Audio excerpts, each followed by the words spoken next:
Testing, testing.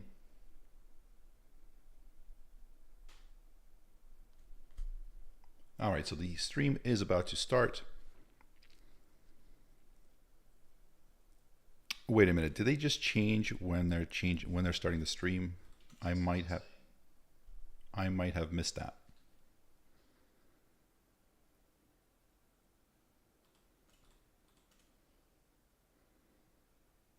Oh no, it's live.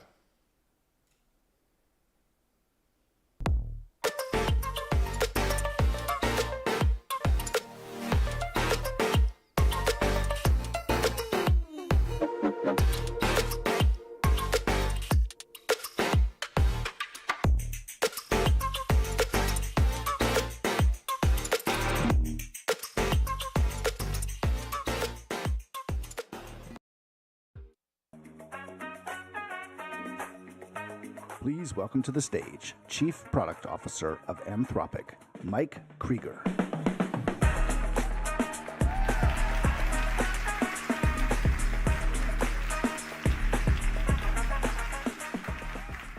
Good morning, everyone, and welcome to Code with Claude, Anthropic's first developer conference. I'm really happy to see you all here. I'm Mike Krieger. I'm Chief Product Officer here at Anthropic. I just hit my 1-year mark, which in AI years is about like 3 years, but I'm having a blast. And before this, I co-founded Instagram and also an AI-powered news app called Artifact, which is where I first started getting exposed to a lot of these AI technologies. I joined Anthropic because of its founder's vision, building AI systems that are powerful, as well as helpful and trustworthy. Today, that vision includes something immediate and concrete, a commitment to empower developers like yourselves to transform how work gets done and how companies get built. This transformation is about augmenting, not replacing, human creativity. AI agents are changing the way we work and the way we innovate. They're expanding what we can build by removing bottlenecks that have limited human productivity. Today, you'll hear from our product and engineering leaders, as well as some of our customers, about how they're pushing the frontier. To give you a sense of what you can expect today at Code with Claude, you can attend 3 technical deep dives to transform how you build with Claude, and 5 sessions from leading players already using Anthropic's platform to reshape their industries, and dedicated office hours and workshops for hands-on experience. But before we talk about some exciting new API capabilities I have for you, I want to invite a guest on stage. Please welcome our CEO and co-founder, Dario Amade.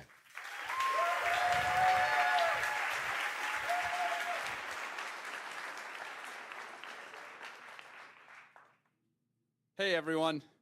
I'm going to be back in 20 minutes for a fireside, so I'll be really brief with this appearance. I'm not one to hype things up, so I'll just say this without any further fanfare. I'm happy to announce that as of exactly this moment, we're releasing Claude for Opus and Claude for Sonnet on all of our relevant product surfaces.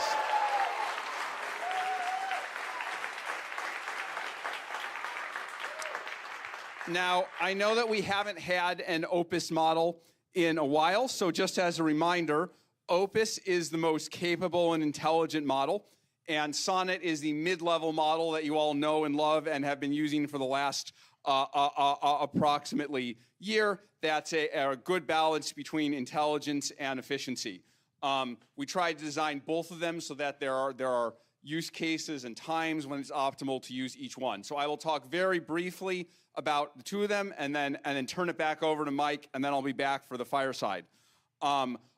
First, let's talk about Opus. So it is especially designed for coding and agentic tasks.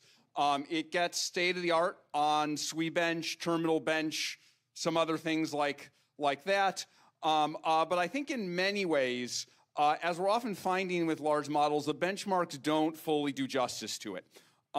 Customers who we've previewed it to have found that it can do tasks that take humans up to 6 or 7 hours autonomously within Anthropic. I've seen some of our most senior engineers be surprised at how much more productive it has made them.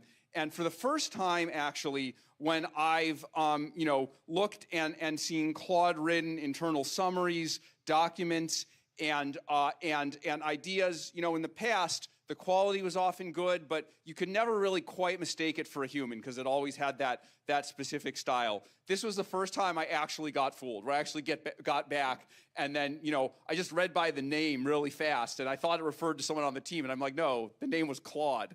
So I think there's a lot in Opus.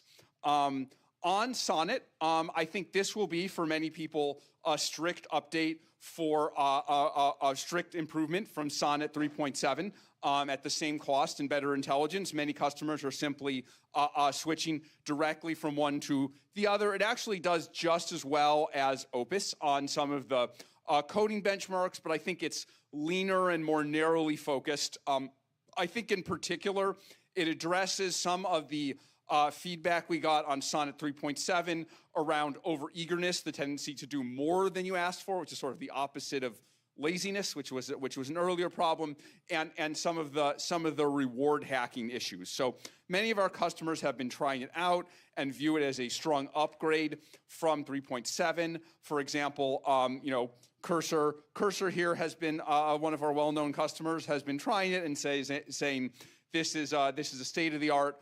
This is a state-of-the-art coding model. It's a leap forward in complex code base understanding, and we expect developers will experience across-the-board capability improvements.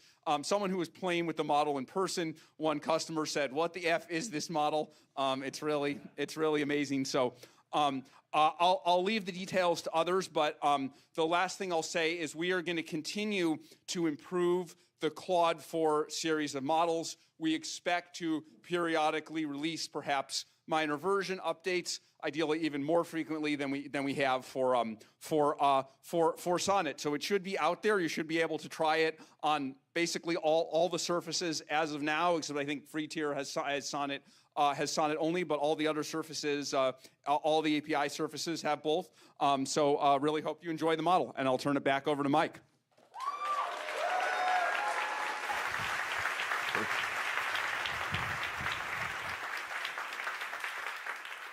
Thank you, Dario. 2 new models, and you heard it here first. We'll be seeing Dario again, as you mentioned, at the end of our agenda for a Q&A, where I'll get to ask him the questions that are likely on your mind right now as well. I'm personally very excited for our customers to try both Claude Opus 4 and Sonnet 4. Our teams have loved working with them, and we think you will too. Now that Dario has shared our big model news, I'll talk more about our detailed API roadmap. Our goals for building Claude 4 were clear from the start. We wanted to build powerful AI that safely introduces new model capabilities, continue to advance the frontier for coding and AI agents, and ensure that Claude becomes your virtual collaborator. And that's exactly what we've delivered with Opus 4 and Sonnet 4. Like Sonnet 3.7, both Claude 4 models are what we call hybrid models that have 2 modes, near instant responses and extended thinking for when you need deeper reasoning. I've been surprised at how many customers use the deeper reasoning even for non-coding and non-math use cases. Opus 4 is great at understanding your code base and planning additions. It's extremely effective and accurate with everything from migrations to code refactorings, and it's also the right choice for your most complex agentic workflows. If you found you've hit a wall with other models on your use case, I think you'll be really pleasantly surprised with what you can do with Opus 4. Sonnet 4, meanwhile, excels at everyday coding tasks, app development, and pair programming. It's also ideal for high-volume use cases. It perfectly balances efficiency with performance. Think of it as your always-on coding partner. Both models are live today, as Dario mentioned, in Claude and Claude Code, as well as the Anthropic API, Amazon Bedrock, and Google Cloud's Vertex AI. These models bring critical new capabilities for building AI agents. They can use tools like web search during the reasoning process, which is new, handle multiple tools in parallel, and when given access to local files, can actually maintain memory across sessions to build knowledge over time. And I'll talk with Dario a little bit about that memory feature too later. These aren't just incremental improvements. They fundamentally change what's possible for AI agents. Now, I know the term agents gets thrown around a lot these days. I have a personal joke, which is how many minutes into a meeting can we make it at Anthropic without saying the word agents? I think I made it 17 minutes or something. But today what we're going to focus on is agents beyond the hype. I think what's really key is with the right underlying models and the right underlying platform tools, AI agents can actually turn human imagination into tangible reality at unprecedented scale. And that's especially important for startups and developers like yourselves. I've been a founder myself. When I think back to Instagram's early days, our famously small team had to make a bunch of very painful either-or decisions. Be either explore adding video to the product or focus on our core creativity. Either focus on our mobile app, and at first our single mobile app, or expand into the web. It was all very single track. With AI agents, startups now can run experiments in parallel, learn from users, and build products faster than ever before, which is something I've heard from many of you all. And AI agents can give you, the founders of startups, access to the kind of strategic thinking that you might get from a high-powered CFO, I see our CFO in the front row here, or head of product, while they're still building towards those key positions yourselves. You're not ready to make those hires, but you can hire Claude for some of those roles for now. This transformation is no longer theoretical. I see it in my role and my work every single day. I personally spend a lot of time with Claude, maybe more time with Claude than my significant other. It's fine. In fact, soon after I joined Anthropic, I sat down with Amazon's Alexa team, and they were eager to see how Claude might become part of their vision for the future of voice assistants. At first, my team planned on presenting some slides, talking points, kind of the plan we'd make for any other customer. But in the days leading up to the meeting, I had this persistent thought, why not use Claude itself to build a hands-on demo? I thought it'd make the conversation more interesting and bring to life the potential of Claude and Alexa functionality together. The challenge was building this demo without any access to Alexa's actual code base. We needed to create a prototype of the core Alexa functionality while also integrating Claude's capabilities, all within a tight one-week timeline, really a tight one-weekend timeline. Claude was the only reason we were able to pull this off in such a limited time frame. Our 3-person team, split between San Francisco and London, built a functional prototype that showed the potential. And thanks to Claude, the effort was a success. I even got to write some of the code. You can take the engineer out of the engineering or CTO role, but you can't take it out of me, and do a lot of the front-end development for the project itself. And of course, a lot more work went into the partnership after that first meeting.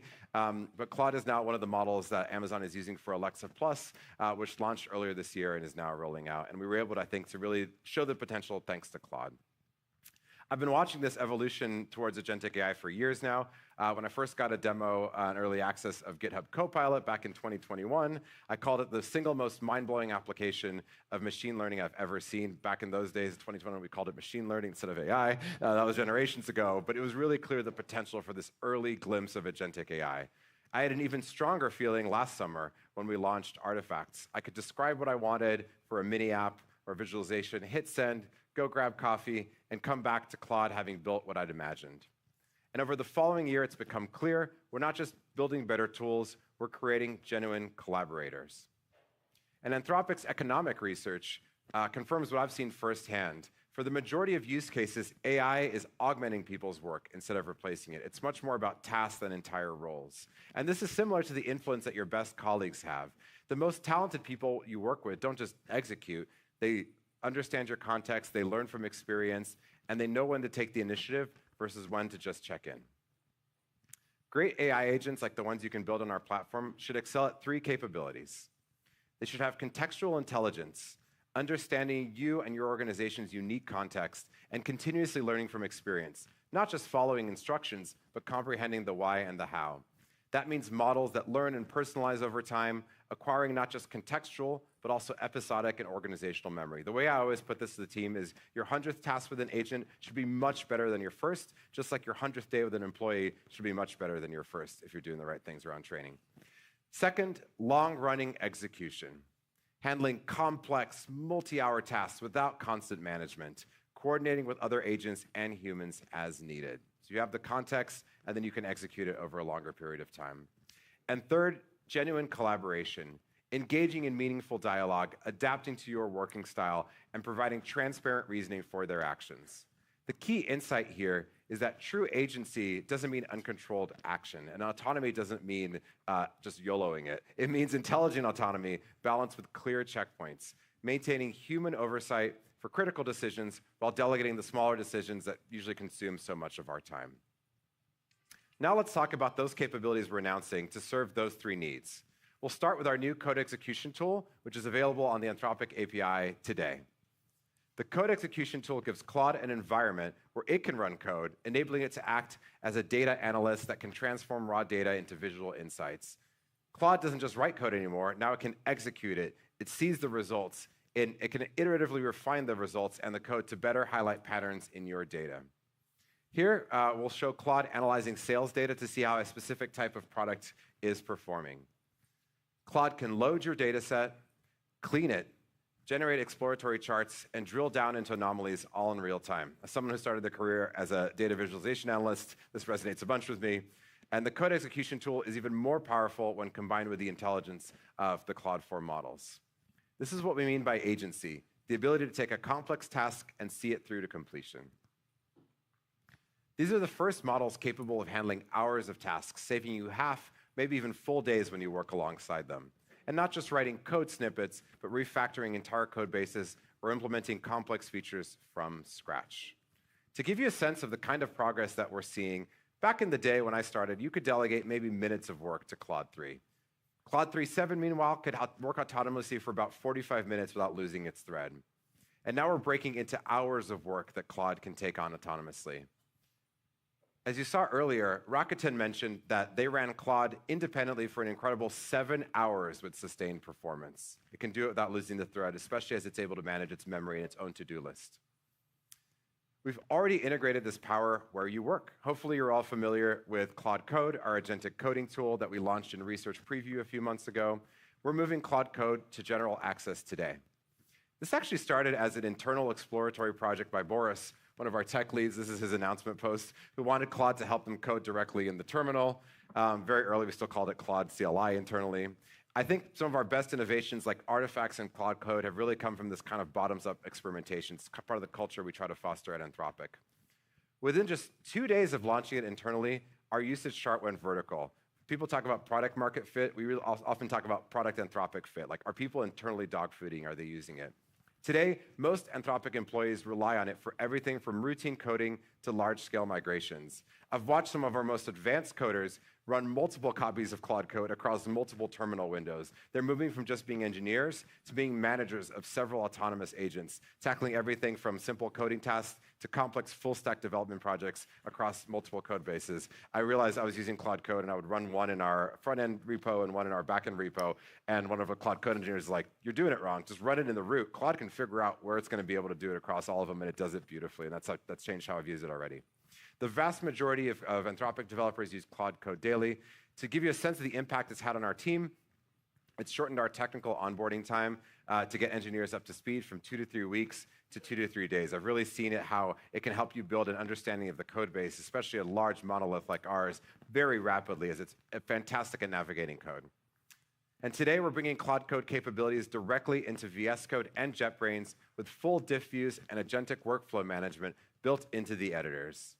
And we're also introducing the Claude Code SDK, so you can build your own applications on top of the same core agent as Claude Code.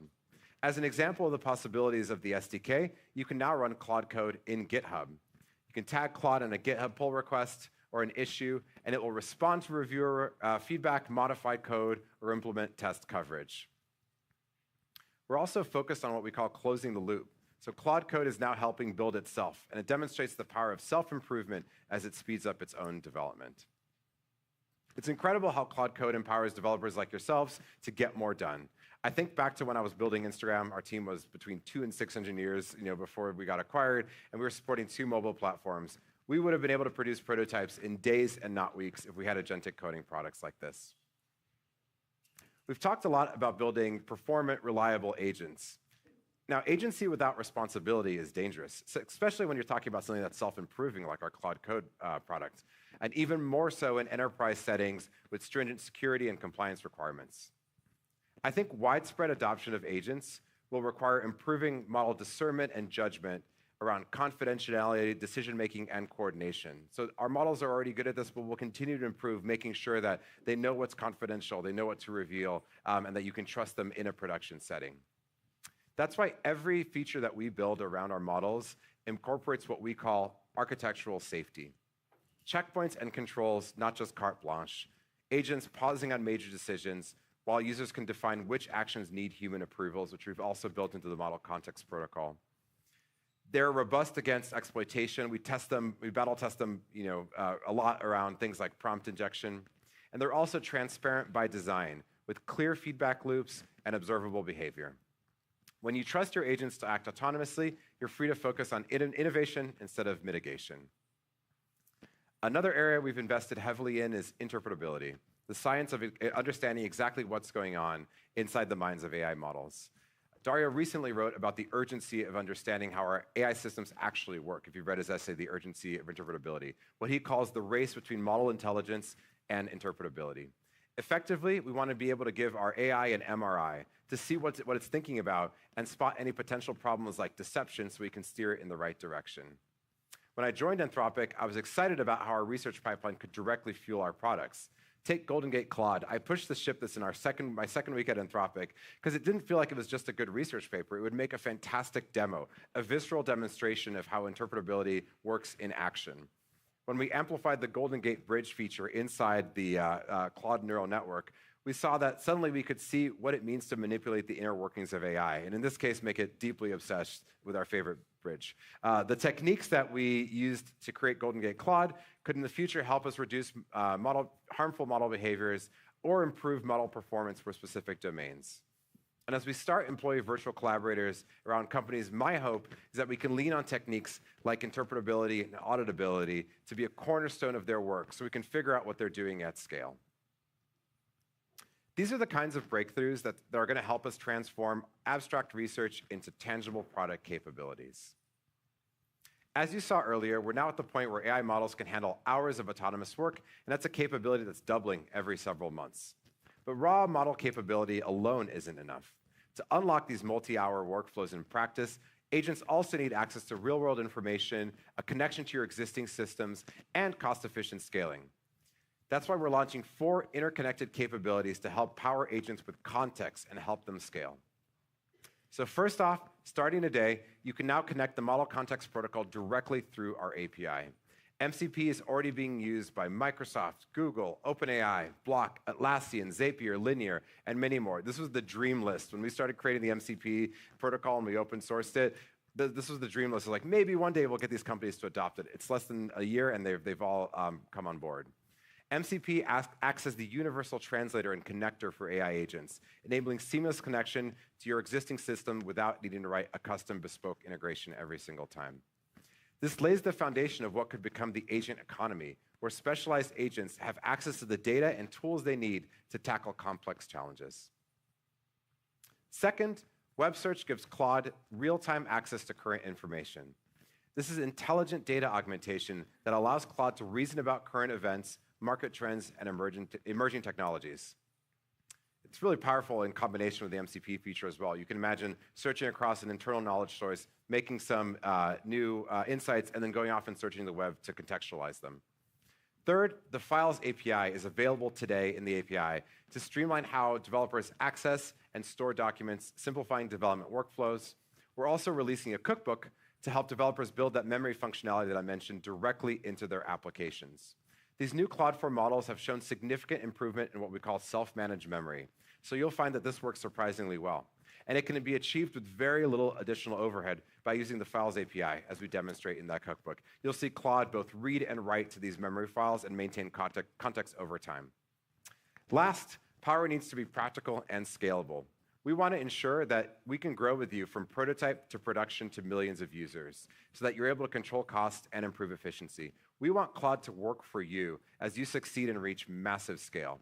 That's why prompt caching was our most requested feature, one of our most popular API features. With prompt caching, customers can provide Claude with more context and background knowledge and example outputs, reducing costs by up to 90% and latency by up to 85% for long prompts. Now, every customer I talked to had one very clear request on prompt caching that we're delivering today, which is a longer time deliver, TTL. So in addition to the 5-minute TTL we had out of the box, with prompt caching, today we're launching a premium 1-hour TTL, which is a 12x improvement that dramatically reduces cost for long-running agent workflows.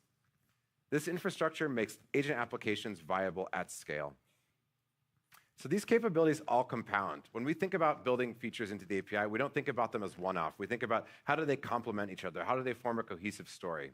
Claude can now execute code, understand your systems, access current information on the web, creating the foundation for agents that operate with full context, even for long-running tasks, and it can use the Files API to maintain memory and context during that entire execution. Everything you've seen this morning is just the beginning. Our roadmap continues to build on 3 pillars. The first is industry-leading agentic tools and applications, so you can use Claude autonomously to handle hours of work, knowing it can use the code environment, code execution tool to execute code in its own environment. Claude Code is now generally available, integrating with VS Code and JetBrains, so you can use the extensive SDKs to build your own custom workflows, including inside GitHub. We'll continue to push on integrating more context in the API. Our updates today allow you to bring this context via the Model Context Protocol, as well as build on real-time updates from the web and execute complex workflows across any data source and across anything in the API via MCP. And finally, efficient scaling. As of today, you can use the expanded 1-hour prompt caching to optimize performance and cost at scale. Each advancement builds on what we've discussed today. With Claude 4 as the foundation, Opus 4 for your most complex agentic workflows, Sonnet 4 as your daily driver for everyday intelligence, we're enabling a new class of applications. Code execution expands the hours of work that Claude can do. MCP expands the comprehensive information that Claude can retrieve, and our platform updates ensure our models become increasingly efficient for every dollar spent. We're actively learning from developers like yourselves to how you use these tools, so please keep the feedback coming. I love API feedback. If you don't know this about me, absolutely ping me. I love hearing the feedback and how we can continue to improve the API for developers like yourselves. And MCP is a perfect example of this. It started as an internal idea and then began and graduated to community experimentation, and now it's a core platform feature. If you watch the Microsoft Build keynote, they're building MCP into so much of their real infrastructure as well. We want to create an ecosystem of AI agents where we have the feedback loops to make them actually useful for you. Today, we stand at a major threshold. Our latest models, combined with all the latest tools that we've released, are giving you the seeds of a new era. The future isn't about AI doing human work. It's about AI helping humans do superhuman work. And I'm really excited to build this vision together with you, and I can't wait to see the kinds of applications it powers for all of your companies. And to show you what's possible, I'm next going to hand the mic to Kat Wu from our product team to demonstrate how accessing our new models inside Claude Code transforms your development workflows, helping you ship complex, multi-day tasks in a single conversation. Welcome again to Code with Claude, and thanks again. Hope you enjoy the rest of your day.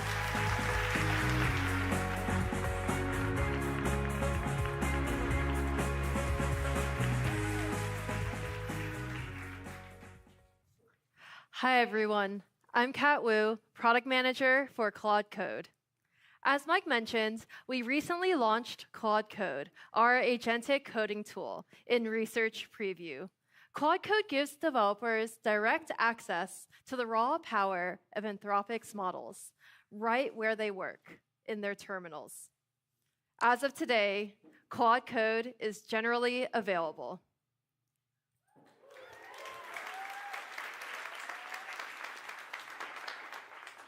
Throughout computing history, we've continually moved to higher levels of abstraction, from machine code to assembly to high-level languages. With Claude Code and increasingly agentic models, we're witnessing another step forward. Developers are shifting from asking for specific functions to describing entire features, guiding AI, and changing how software is built.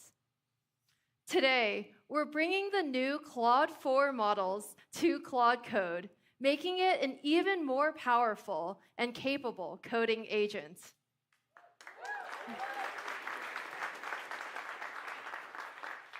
And on top of new models, we're releasing several new features in Claude Code, focused on making it a more versatile coding agent across your whole dev lifecycle. First, Claude Code now integrates with VS Code and JetBrains IDEs, bringing it to familiar interfaces for millions of developers. As Claude Code works, you can now see its proposed changes in line in your editor. We're also releasing the Claude Code SDK, which allows developers to use Claude Code as a building block in your applications and workflows. The possibilities are endless with the SDK. To showcase these possibilities, we're releasing an open source example of the SDK in action with Claude Code in GitHub. You can tag Claude directly on pull requests and issues in GitHub, and Claude Code will respond to reviewer feedback, fix CI errors, and add new functionality. With these additions, Claude Code now works everywhere you do, acting as a virtual teammate across all surfaces. In the terminal for deep development work, in remote environments like GitHub for automated workflows built on the SDK, and in the IDE for seamless review. All in, Claude Code is a versatile coding agent for accelerating development wherever you are, whether you're working directly with Claude Code interactively or using it asynchronously. Great. My favorite part. Let's see what these updates look like in a demo. I'm going to show Claude Code tackling a real dev task in a product that many of you are familiar with. We'll use Excalidraw, an open source whiteboarding tool, and ask Claude Code to implement one of their most requested features, adding a table component. How many of you have gotten that feature request that's been on your backlog for ages, that you know your users would love, but you just haven't had the time to build? This is the kind of task that we can handle much faster with Claude Code. Normally, for a task like this, I would set Claude to work, make some coffee, catch up on email and Slack, and come back when the outputs are ready. But I only have 10 minutes with you all today, so let's show a sped up but real workflow. Cool. Here's the Excalidraw repo open in VS Code. Let's write a prompt to tell Claude Code our requirements. We'll ask Claude Code to add a table component that supports custom dimensions, drag to resize, and all of Excalidraw's other styling options. Here's where it gets exciting. Claude Code will first create a to-do list for how it will approach the entire problem. Then, we can see that Claude Code will start to explore the code base, starting with the file that we already have open for context. The best part of the IDE integration is the ability to see diffs inline in the editor. This way, you can see the surrounding code for more context, so you can accept changes with confidence or give Claude Code feedback. We can approve each edit as Claude Code works, or we can let Claude Code continue making edits with auto-accept mode, letting us balance visibility and control. In this demo, we gave Claude Code the ability to make edits, run lint and tests, and make PRs. So Claude Code worked for 90 minutes on this task. I wish I could show you the whole thing, but we need to speed things up.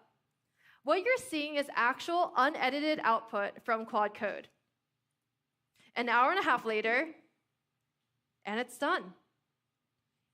It added table functionality, wrote tests to validate the change, and iterated until lint and test passed. This normally required us to understand the codebase architecture and how every single other tool was implemented. In this case, Claude Code is literally doing hours of work for us. Pretty impressive, right? Now let's run Excalidraw locally and just make sure the feature works as we expect. Let's check that we have a fully functional table component by making a 3-row by 3-column table. Great. We can reposition the table, we can drag to resize, we can change the border pattern and color, and we can add text to cells. This also integrates with Excalidraw's existing UI. All of this was done with one prompt in Claude Code.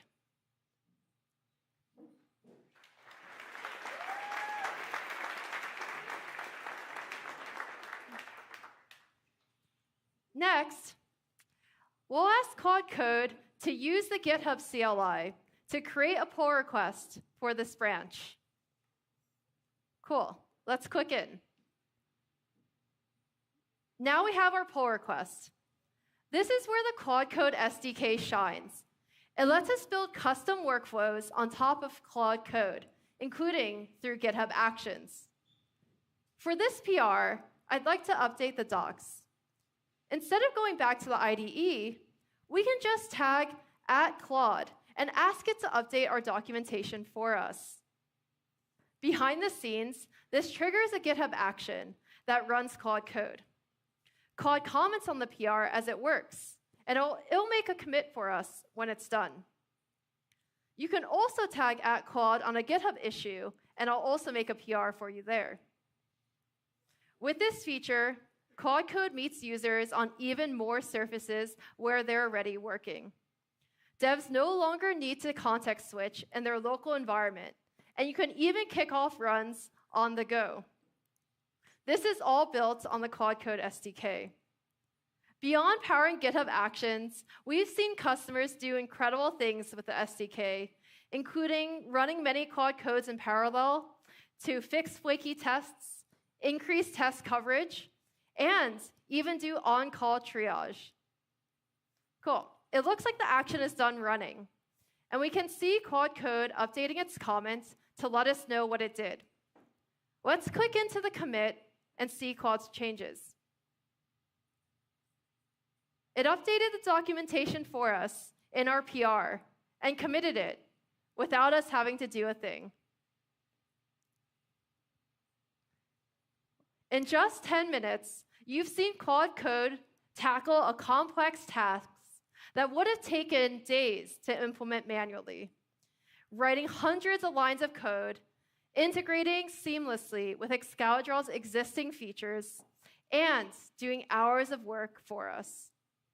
All of this is available to you today.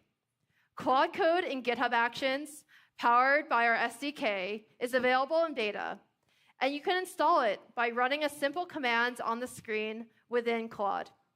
The VS Code and JetBrains IDE extensions are also live in beta.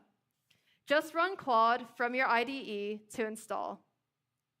Last but not least, our latest models, Claude Opus 4 and Claude Sonnet 4, are available to Claude Code users today.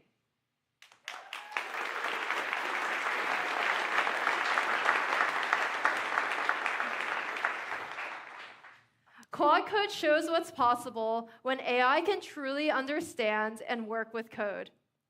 To build powerful agents, whether coding assistants or applications in any domain, you need more than just intelligent models.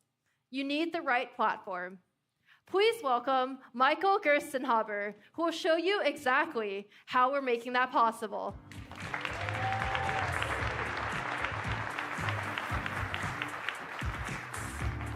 Thanks so much, Kat, and good morning, everybody. Thank you so much for being here. I'm Michael Gerstenhaber, head of product for the API platform at Anthropic.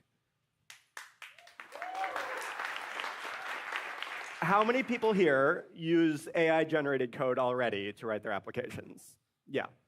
And how many of those are using AI at their core for feature delivery? Like everybody here, that's what I thought. Most applications in the world will be built by people already trying to solve the world's problems. Whether you pass leak code whiteboard interviews or getting started with vibes, we're all software engineers now. But writing code is just the start. You need to more quickly build stable, secure, and maintainable AI applications. And that's why we built the Anthropic platform, a complete toolkit designed for building state-of-the-art AI applications and agents. Our platform is already powering most of the world's AI delivery in every domain. In finance, TurboTax helps millions of customers confidently file taxes with federal tax explainers. In healthcare, Novo Nordisk is using Claude to draft clinical study reports in less than 10 minutes instead of 15 weeks. And the world's best coding assistants run on our platform. Each of these companies took Claude's intelligence and turned it into something uniquely valuable for their users. At its foundation, our platform provides reliable access to Claude through our model inference service, which includes the Messages API, and essential tools like prompt caching to optimize performance and costs. Over 50% of all input tokens are cached on the platform, doubling the effective context window for our models. Notion can put vast amounts of your documents in the context window, but maintain snappy, real-time execution. This lets them adopt your voice for creative writing and virtually eliminate hallucination. Starting today, we're extending the cache time to live from 5 minutes to 1 hour. Your agents can now maintain complex context across the entire user session without breaking the bank. But that's just the foundation. To build powerful agents, our platform provides powerful building blocks. As Mike shared, we're releasing 2 new capabilities: the Files API and a code execution tool. Just like you and me, there are some problems that are easier to solve by writing a script. Our platform lets your agents write their own code in production just like you would. These new features join existing components, like web search for real-time information, and citations for grounding responses in source documents. When Thomson Reuters provides analysis to attorneys in co-counsel, it's critical that they ground this in their legal research, in case law, not in the model's training data. Our platform also connects your agents and your data and business systems through Model Context Protocol. MCP has taken off within our developer ecosystem, with over 3,000 integrations built by the community. Whether your agent is accessing application errors with Sentry, triggering Zapier workflows, or creating Asana tasks, the MCP connector enables the model to interact with any tool, data, or app your task requires.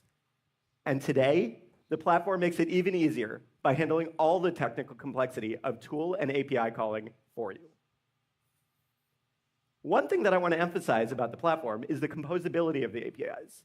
They're building blocks that work together as well as they work apart, helping to solve unique problems that can't be coerced into a cookie-cutter shape. Think of Claude as the architect and general contractor for your agent. It doesn't execute predefined sequences or stack components randomly. Instead, it intelligently determines which materials you need, in what order, and how they fit together to create something far more powerful than any individual element. Let me show you what I mean.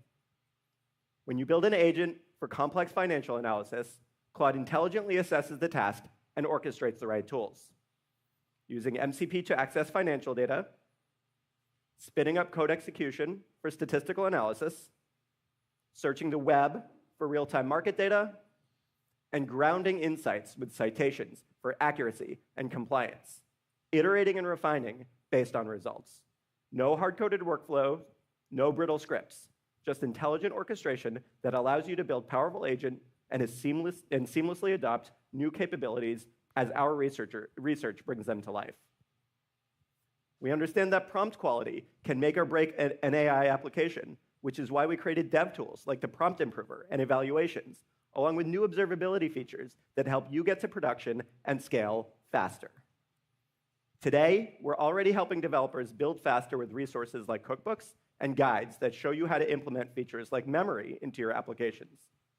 In the future, we'll adapt these for programmatic access and host them directly on the platform so you can build even more powerful agents that can research and remember on their own in production. Everything we've built centers on one goal: helping you ship better AI faster. The Anthropic platform isn't just tools, it's your path to building industry-leading agents. So thank you all for being here today with me at Code with Claude. I'll be on the floor the rest of the conference, but it's my privilege to welcome Mario Rodriguez from GitHub to show you exactly what this looks like in production.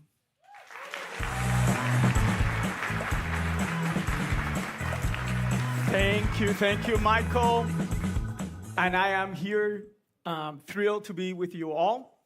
We at GitHub are incredibly excited to be part of this energy and innovation and to share more about our deepening partnership with Anthropic, this amazing team. Everything GitHub does is anchored on 2 core beliefs, right? Number 1 is giving developers choice, and number 2 is giving them the best developer experience. At GitHub Universe last year, we kicked off the relationship with Anthropic. We announced Cloud Sonnet 3.5, support in VS Code and also in our conversational experiences. And we did this because we share fundamental belief with Anthropic that AI can be a powerful force and a force multiplier for developers, augmenting their capabilities, not replacing, augmenting their capabilities, and freeing them up to focus on what they do best, which is imagination and creativity. Part of being a software developer is being a wizard. Since then, we have expanded the partnership and experiences across VS Code, GitHub.com, and our mobile app, just to mention a few. And today, I am delighted to announce that GitHub Copilot supports Cloud Sonnet 4 and Opus 4, available right now. We just pulled the trigger right when Dario announced it, and every one of those surfaces.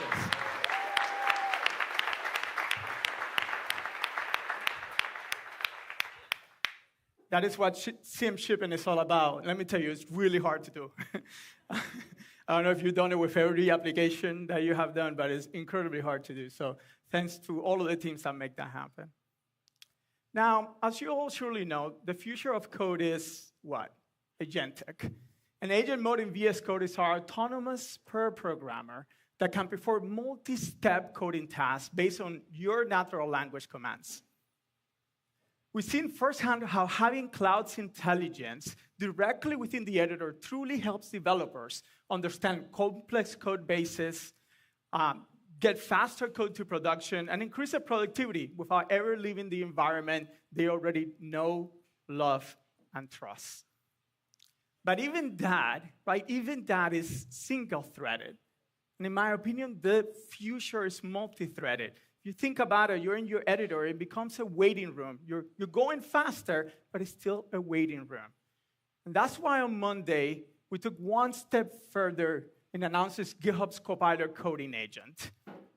Now, our coding agent is our autonomous asynchronous peer programmer, not pair anymore. Now it's your peer programmer, embedded directly into GitHub. Copilot's coding agent is currently powered by, you probably guessed it, Cloud Sonnet. And the reason we chose that was very clear to me. So let me just walk you through 3 things that made that decision possible.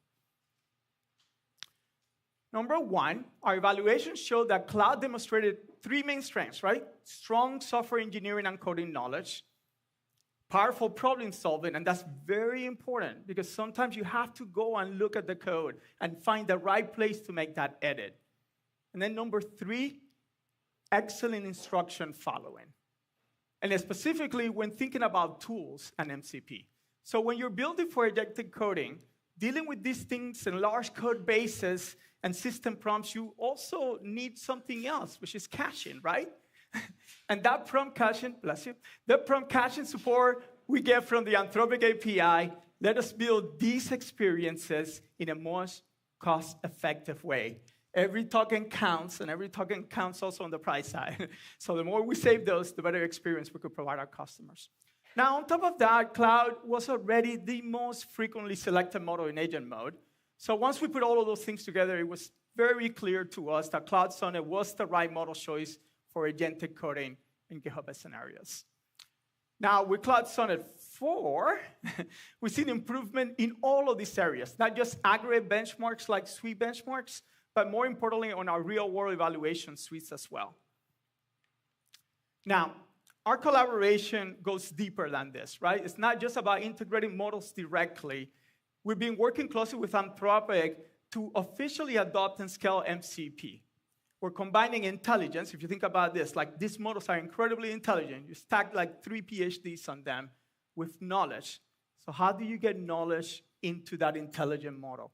Well, the answer to us is MCP and tools. And that really unlocks the next acceleration of developer tools. Recently, Kevin Scott, that's Microsoft's CTO, made the analogy that MCP is like the HTTP protocol of the web. And I completely agree with him. So if you have not adopted MCP, do it today, right after this keynote. Go and play with it. It's that important. It's the way you get knowledge into these intelligent models. Now, As we step into this new era of software development, we're transforming GitHub's platform from an AI infused into AI native. From creation to deployment, we envision this SDLC powered by an agentic layer at the top of it that spans that inner, where you are coding, and that outer loop, those asynchronous experiences. And you are going to be an active collaborator every single step of the way. The reason why we say co-pilot is the human is at the center. And then there's agents helping you. That is why we're announcing a new partnership that integrates what Kat just showed you, Claude Code, and the extensible Claude Code SDA directly into GitHub's agentic platform. This opens up new possibilities to customize Claude Code, remotely invoke it from new surfaces that are embedded into GitHub and our workflows. Again, all on the GitHub platform. Now, we've already done a lot, but the journey with Anthropic is still just beginning, in our opinion. We believe that by bringing together GitHub's deep understanding of developers and Anthropic's AI capabilities through Claude and the platform APIs, we will and we can unlock a future that is more intuitive, more efficient, more ultimately more human. That human part is important. So I'm excited to see what we continue to build together and also what each of you builds with us. So thank you so much, and please welcome back to the stage, Mike Krieger. Thank you, sir.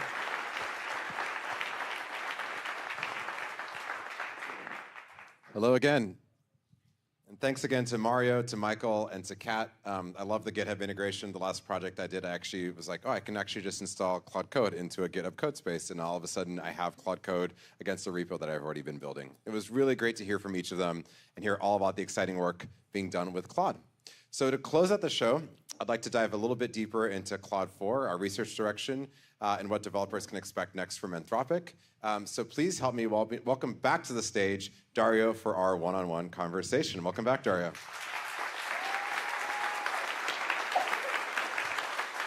Hello again. This is great. This is like our one-on-one in front of the whole audience. This is great. So Claude 4 is out. Claude Sonnet 4 and Claude Opus 4 are available. What excites you the most about the Claude 4 models, and how does it change your thinking about what's possible in the next 12 months?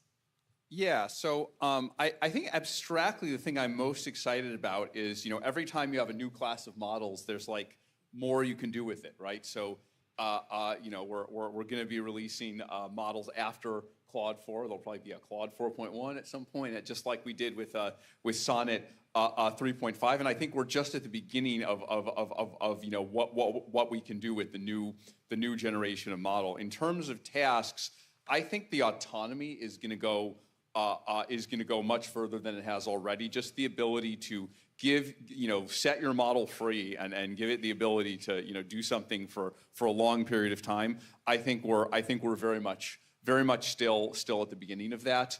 I'm actually increasingly excited about the models for cybersecurity tasks. I mean, you can think of cybersecurity as like a subset of coding tasks, but they tend to be higher end coding tasks. And so I think we're maybe finally hitting the threshold for that. And then as a former biologist, I'm always excited about use of the models for biomedical and kind of detailed scientific research work, which I think Opus in particular is going to be good. Opus in particular, I think, is going to be particularly strong at that. It really connects, I think, to machines of loving grace. So how does Claude 4 fit into that trajectory overall? I like to joke that people think of machines of loving grace as an essay, and I think of it as a product roadmap for the next few years. And I'm curious how Claude 4 fits into that journey. Yeah, it was sort of a product roadmap that I wrote without knowing how to actually get to it, and kind of said, all right, guys, this is your work, this is your job. I think we're increasingly thinking about on the biology side of things, and software is part of that, right? Where, increasing amount, because biology increasingly involves data. It even involved data 10 years ago when I was a biologist. I think more and more of it is going to be, okay, we have these models that know a lot about biology, and they can help write code. And so if you're a computational biologist, I think these models will really accelerate what you can do. And we have a number of customers who are trying out the models for these tasks. I guess we'll get to that in a bit. Yeah, I think one of the first hackathons we did after we released MCP, somebody hooked up MCP to one of those like plotters to do drawing, and so Claude could draw for you. It's actually really fun to like see what Claude draws for itself. But it was like the first moment. It was like MCPs don't just have to be connecting to digital systems; they could also be connecting to the real world. So like when you'll be able to drive lab equipment via MCP, I think is an interesting question for the future. Soon we'll be able to test Claude by connecting it to a polygraph. Yeah, I love that idea. Are you lying? Who needs interpretability when we have the polygraph? You mentioned that moment where you were, convinced that the Claude written content was human written. Any other breakthrough moments in watching us all, dog food, Claude 4, or even try it yourself that made you realize this model felt different? I didn't actually understand the details, but like there were several people on our side. There was a moment a few weeks before the model launched where someone said, "Oh my God, this model just like one-shotted this like incredibly difficult performance engineering task," and no model had ever done anything like that before. I will say that there's this almost like superstitious process in the model development where like it somehow all comes together at the last moment, even if the training process is all planned out. Like just some of the model's abilities, maybe it's something about their interaction with people, maybe it's something about like just making it the last bit better matters. Maybe it's people getting used to the model and prompting it. But you always find the early versions of the model, people are struggling to figure out how to use them, and then you finally get to a point and people are like, this works for me all the time. And there's that alchemy that happens somehow always at the last moment. If you read the Creativity Inc. by Ed Catmull, he talks about the same process with all the Pixar movies. Like they're really bad until like 2 days before they're supposed to go out. And I feel the same way about our model. Not that they're really bad, but they're not quite there. And then suddenly they click and we're like, I can't wait to get this out to people. It doesn't make any sense because like the training process is uniform, and you would think that it doesn't work that way, that it's all a rational process, but it's absolutely not. There's no point on the RL curve where they come together. It comes together at the last minute. I don't know why. It's a real moment. Many people in the audience are developers here, and a question that I know has come up internally as people think about how AI is developing is which parts of the software engineering job will AI take over, and what becomes more important in a world where we have autonomous agents being able to do a lot of software engineering? Yeah, so probably like many people here, I read with great interest Steve Yeage's blog post a couple of months ago, "Revenge of the Junior Developer." He had some similar blog posts. He had some similar blog posts around that. He actually came in to visit us even, and that laid out, I think, the vision of where things are going, maybe even better than I could, which is that we're gradually going to more and more autonomy of the models, right? We had this phase where you would do basically autocomplete. Now there's this thing that I guess people have called vibe coding, then we're going more to kind of like you can dispatch the agents to do things. And I think with Claude Code, we're going to go more in the direction of, you can dispatch the agents to do things, and I'm sure we'll have other product surfaces that allow you to do that as well. And I think we're heading to a world where a human developer can kind of manage a fleet of agents and say, you go off and do this, you go off and do this, you go off and do that. But I think continued human involvement is going to be important for the quality control, to make sure they do the right things, to get the details right. And so working together on both the models and the product surface around it to get the details right is going to be really important. I think it's also highlighted to me, it makes the stuff that is inefficient in your work way more painful because it's taking you away from like this flow of building. And so at least it's made me realize like where we're spending too much time on cross-functional alignment and road mapping when like we just should be trying to get more building. So it's it's become more painful as the engineering part has been sped up as well. So there's endless debate, around the industry around, bigger models or smaller architectures, which will win in the long run.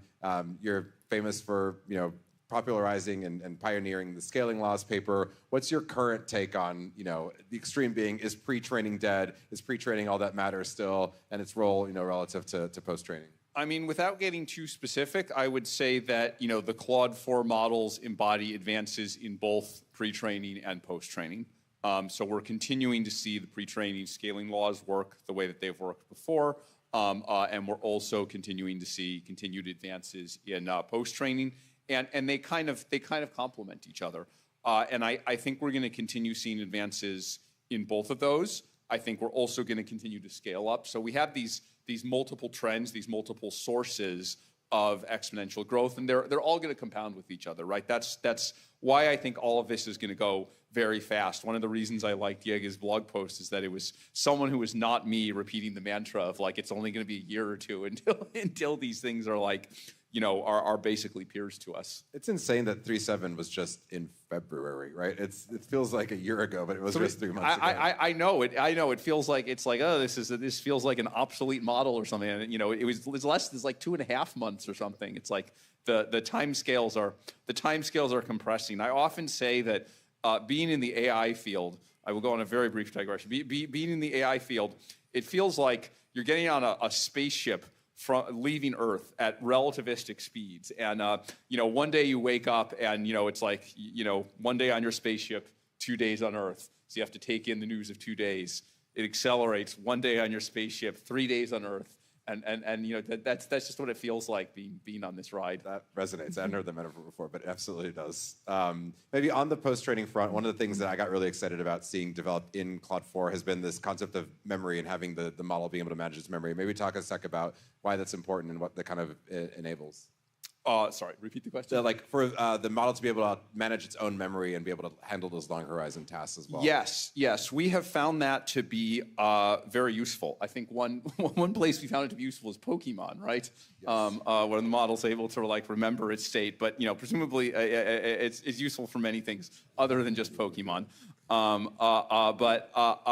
No, I think it's great that the model just as a human would, like when I'm thinking, I'll write a bunch of notes, and then I'll like recall those notes at a later time, or there's just a lot of intermediate work that I have to do. That and models do that to some extent when they reason, when they have like our reasoning traces. But not everything I do can be incorporated in one scratch pad, right? There's like presentations, there's individual documents that I write, and so models are the same, right? The idea for them to kind of be able to create files, to do things with those files, to load data, and to kind of seamlessly interleave those things, right? One of the new features that we have is this kind of interleaved reasoning and taking actions. And some of those actions can be storing data, recalling data. Again, the affordances that the models have are gradually converging towards the affordances that a human has, which I think is the way that it should be. One of my mind-blowing moments in Claude 4 so far was we added basically a to-do list scratchpad to Claude Code, and just watching it churn through the to-do list, and then as it thought of more things to do, add to the to-do list, check things off, strike out what was no longer relevant. It really mimicked, I think, how people manage their own work and how they think about completion along the way. And then the interleaved reasoning and tool use as well. I saw a write-up this morning on Mac Stories where it was using a tool, it was an MCP, and it hit a rate limit with the backend MCP server. And because it was doing the reasoning along the way, I was like, I probably hit a rate limit. Let me try this other approach to do this as well. And so like that ability to reason and remediate as part of tool use, I think is really powerful. I'd love to touch on race to the top. So safety and capabilities are often, thought of as being at odds with each other, and your thesis is exactly the opposite, in that these two things can move in tandem. I found that very inspiring, and one of the reasons I joined here. But maybe touch on how you think of race to the top. Yeah, so I think it applies to things from the very mundane and simple and commercial to kind of the grand directions that AI is going in the future. So I think when we talk to customers, we have a number of customers who care a lot about making sure that the behavior of their AI models is predictable, that it's trustworthy, and I think that's aligned with what what we're trying to do in the long term for making sure that models in a more grand sense stay in line with human intent. So there's this there's this nice synergy here. And, I think whenever we're able to do so, whenever we think it's reasonable or responsible to do so, we do want to provide tools for the community. So MCP is an example of that. I myself was actually surprised at the pace at which everyone seems to have standardized around MCP. I mean, it was very strange. We released it in November. I wouldn't say there was like a huge reaction immediately, but then within 3 or 4 months, it kind of become the standard. Again, there's this feeling of like being on the spaceship accelerating from Earth and experiencing larger and larger time dilation constants. Where it's think of like USB and other standards. Think of like standards in the 90s or it would take years for people to converge on something. Yeah, and even in talking to other participants in the industry around MCP, they're like, we don't want to slow down whatever is working on MCP. Like we do want like some help on steering, but like this is. You've captured lightning in a bottle. Let's make sure it becomes the new protocol and the standard by which we interoperate agents as well.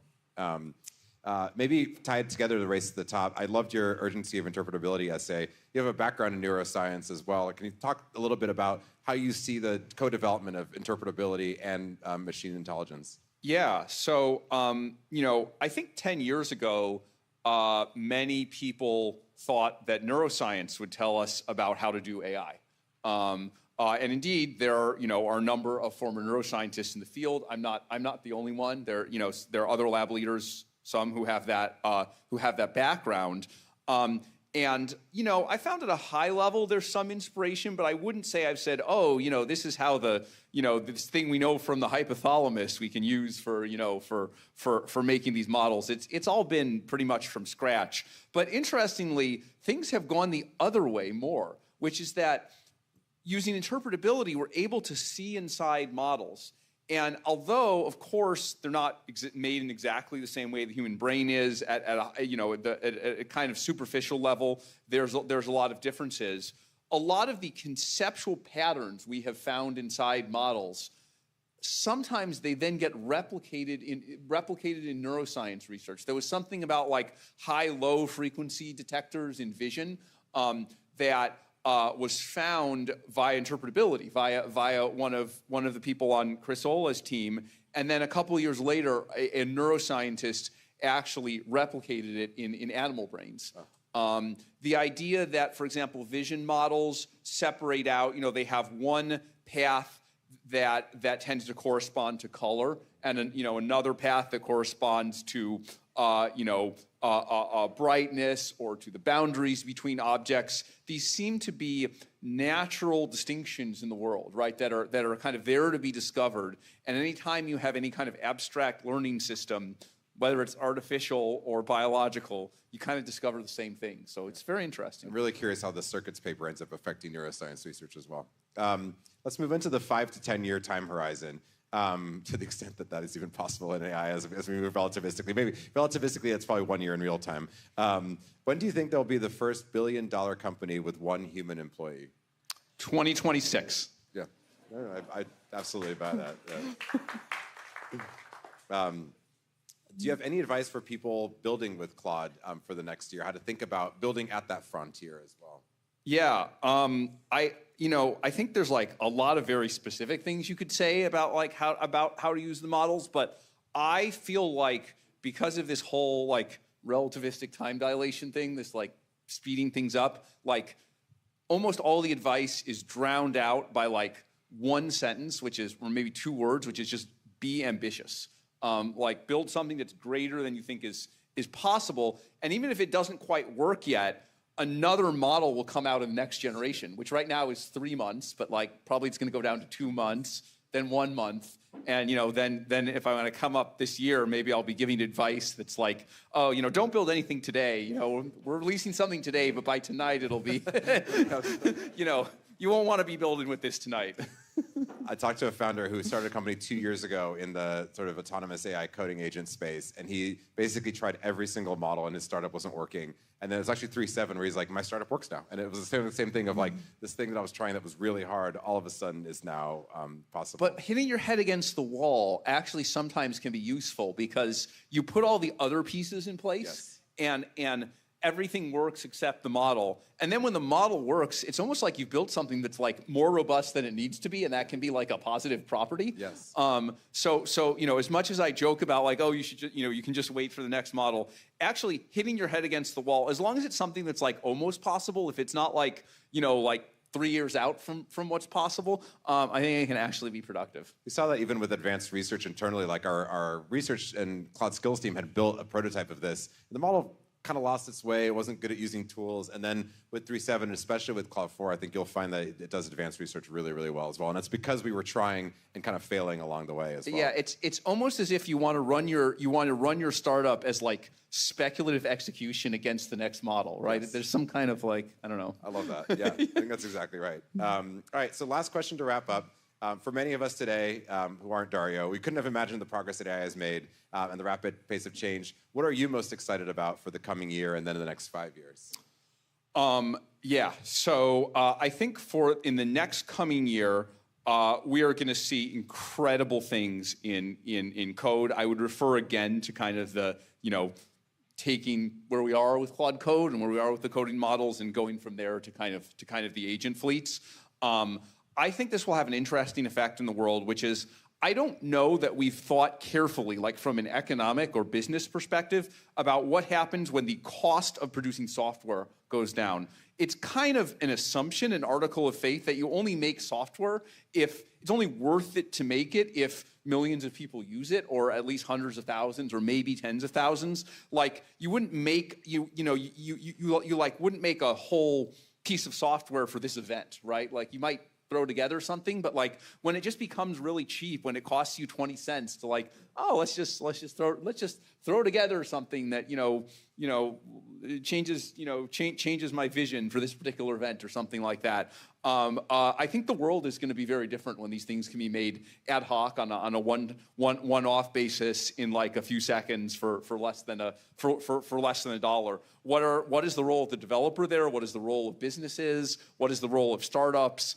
And what is the experience of the people using it? I think we don't know the answer to any of those questions. So that's very interesting. On the 5-year time scale, I will return again to biology. I think the biomedical stuff will not be revolutionized in the next year because it's kind of slow to happen. But I hope that 5 years from now we will have vanquished many of the diseases that now exist.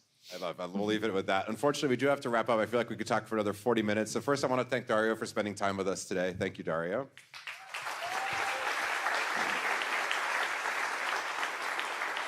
I also want to thank all of you who are here in person and those watching via live stream. But before we close, I almost forgot one thing. As a special thank you to everyone who joined us today at Code with Claude in person, I'm excited to announce that each of you will receive free access to Max 20X, our highest tier plan for 3 months. So look out for that.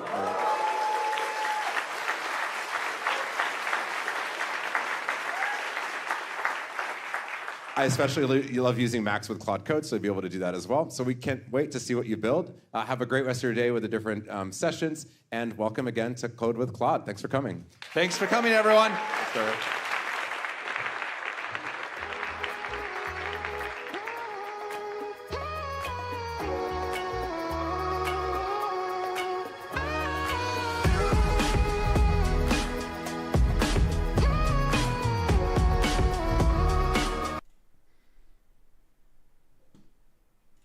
All right.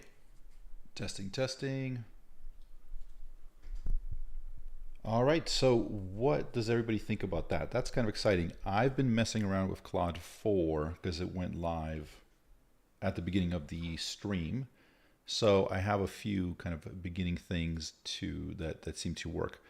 It looks like there's a few more, like there's another live stream in 15 minutes, it looks like. So I don't think I'm going to be, well, we'll see what happens.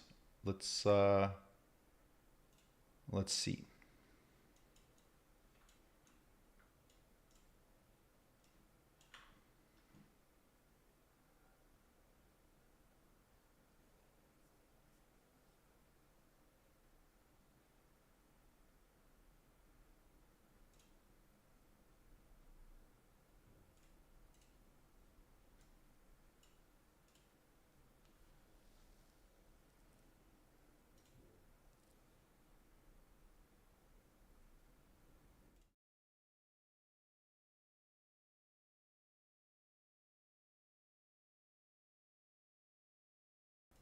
All right, testing, testing, testing. Let me make sure just everything is good.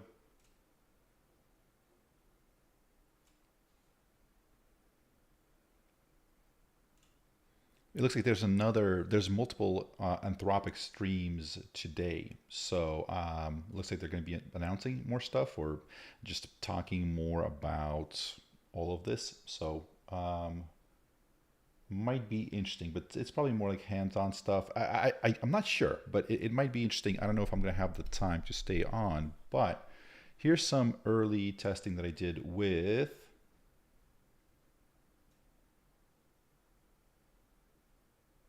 Claude 4, and we're using Claude 4 Opus. Let me see where it shows the model number. Yeah, here at the bottom, Claude 4 Opus.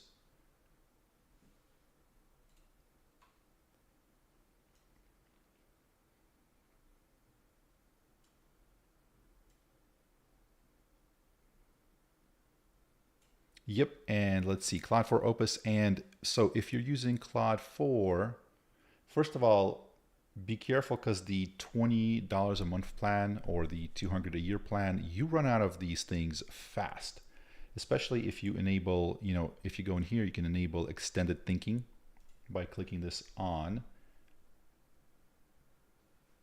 And Claude 4 Opus, you burn credits fast.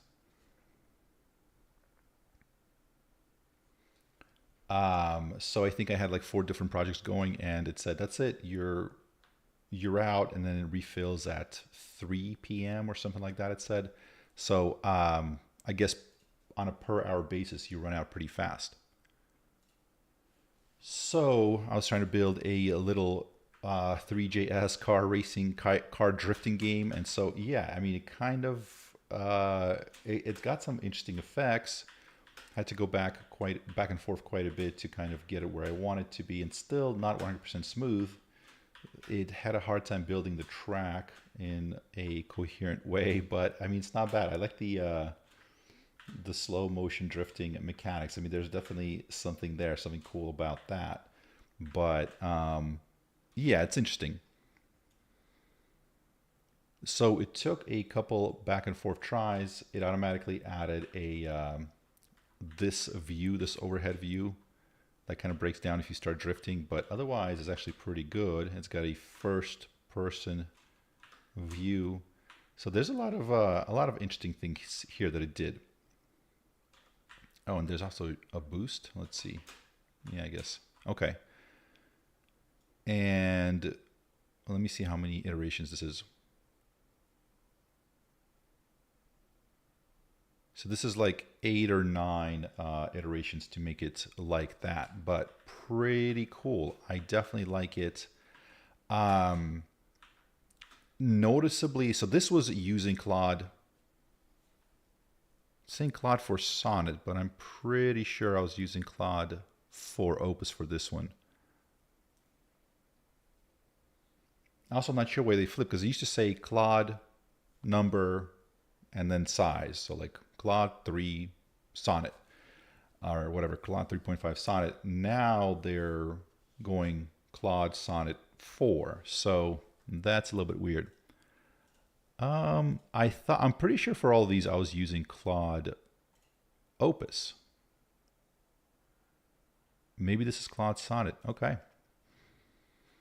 Here's an autonomous procedurally generated Minecraft castles that it's building. So basically we've got a little build speed, and every time you reset it, kind of tries it in a different way to build a castle with a different size, different towers, and a different size keep. So it keeps the landscape, but it resets everything else. So, I mean, that's, pretty cool. Yeah, so with Google, somebody's saying, Jingy's saying, better use the new Gemini, it's much cheaper. Yeah, Google is putting so much resources towards AI that it's kind of subsidizing our use of Gemini and all that stuff. So yeah, it's going to be a lot cheaper. I was so focused on this that I missed it. What's the context window? Did they mention that? And also, what's the API cost for using this stuff? because there's a lot of, I had to update to the max to have, you know, to be able to run all of the things that I wanted. Because it got sort of cut off at some point. So let's see. Here was a 3D kind of solar simulation where you can kind of launch probes into it. So if you launch a probe, you see how it's gonna like fly through the solar system, and you see kind of the trajectory it takes. So it curved around the sun and started flying off in the distance. You can see the trail there, and so maybe it's gonna come back. Yeah, it's gonna curve around and come back. And the point of this game is to hit these green dots. So if you're able to launch in such a way to hit this one, then have it curve around and hit this one, you win. So it did everything really well. The only complaint here is, you see how it curved around the planet, and then, I mean, this is pretty phenomenal. The only thing that it failed at is I wanted to add a functionality where, all right, somebody's saying Claude for Opus 15. Okay, per million tokens. Okay.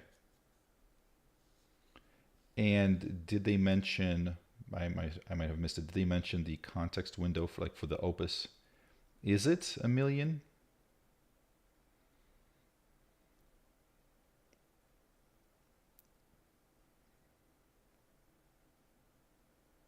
Google can afford making their products cheaper since they have their own chips. Yeah, I mean, they have the money for it, they have the chips for it, they have the I mean, yeah, Google, once they have their sort of, they're like the sleeping giant, right? When they awake, it's bad news for everybody.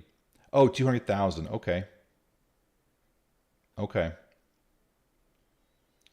Anyway, so the only thing that this thing couldn't do was, I wanted to have it track the probe, like have a button where I click on, it tracks the probe as it flies around. So it centers the view on the probe. So when I turn it on, I can't move the view, but it doesn't track the probe. So, and I tried multiple times to get it to work. It was not able to do that. But there's tons of good stuff here that I like. It's definitely, it has some good stuff happening here. Very, very smart.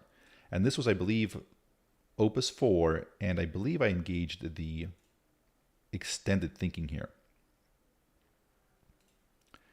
So here's this one. This is the 3-body problem. So as you can see here, this little thing is the planet that we're on. We got the 3 suns kind of, whoa, I don't know what happened there. The 3 suns floating around there. So the left view is the sort of the space view, and the right view is the view from the planet. So unfortunately, okay, they all kind of just like fly off into the distance, so into space. So the view on the right is supposed to be the view from the surface of the planet. Drag to look around. I'm not being able, I don't think I can look around on this side. I can look on this side. Okay. And they all just collide and fly apart, which is not quite what you want, but that's that. And let me see, what else was I working on?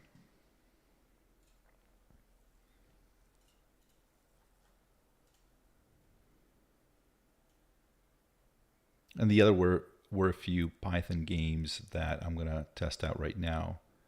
So somebody mentioned that they've used, yeah, the 0-body problem. They just fly off into space. That's it. No more problem. New Alpha Evolve can make a new Google. Yeah, I mean, they're kind of seemingly redoing Google, but a part at a time. I wonder why it has such a small context windows. It seems like it's going to be super expensive to run. I mean, I don't know what their costs are, and obviously they need money to to buy more chips and stuff like that. So rehydrate, yeah, good reference. That's good. Um, how much am I spend? How much am I spending on AI subscriptions? I don't even want to talk about it too much. I'm never going to financially recover from this, because yeah. So I got the Google AI Ultra, which is it's going to be $250 a month, which is insane. Right now it's like 149 or 120, 29, something like that, because it's on a discount. I guess if it's 50% off, it would be like 125, right? I don't remember, but it's something like that. So that's one. This one is 200 a month at the max plan if you want to have 20x the capacity. So that's another 200 a month. OpenAI's whatever their pro plan is, or like the max plan, whatever they're calling it, the top tier plan. But I'm not gonna have all of it every month. I'm not gonna keep paying. I mean, because that could be like close to 1,000 every month. I used to have a lot more, but I've been canceling the other ones because I've been testing out the music making app, Suno and Udio. I always liked Midjourney, Magnific. I had a subscription for a long time, stuff like that. Yeah, so I have a lot. The good news is that it's work related, so I'm able to write it off. So at least I'm not sort of paying taxes on that, which is good. But yeah, it's a lot. It's definitely it's definitely a lot. So yeah, is Opus 4 limited in Pro plan? Quite a bit. So while we were watching the stream, I ran maybe like 5 different projects back and forth, Opus 4 limited, and it timed out at some point. It's like, no, hey buddy, you got to upgrade to what they're calling max. And the max plan, there's 2 different max plans where you get 5x and when you get 20x the pro plan usage.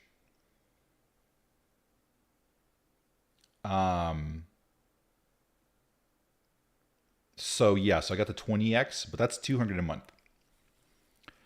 Have I seen the I, Robot movie? Maybe. I read the books because that's Isaac Asimov's books, I believe, right? That's what it's based on, the 3 laws of robotics.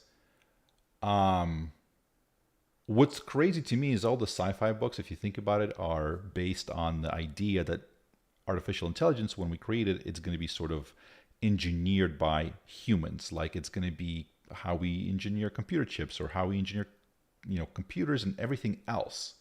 But it's very, very different because we're not like building it, we're more growing it. And that's how, Dario Amade actually put it, as well as other people. Like we figured out how to grow intelligence similar to how we grow bacteria, like in a petri dish. So we're more creating the right environment for it than we are meticulously designing it. So a lot of people, like the 3 laws of robotics, were like, oh, we're going to like hard code these things into these robots so they can never go against them. Guess what? That's not going to happen because there's no hard coding everything, as we can tell. Vernon Vinge novels. I will definitely check it out. Tell me why. Is it because he's got a different perspective on AI? Even the Damon books about that rogue AI. I'm blanking on the guy's name. Daniel Suarez or something like that. Even there, like he's still saying that it's all like sort of a logic based, this and this, if and then statements, whatever. And it's like none of that is real. And now that book was released, I think, like in 2013. So it's weird how recently we figured this out. So yeah, sorry. The Remarkable N is talking about Vernon Vinge. Let me jot that down because yeah, I'm always interested in like new books.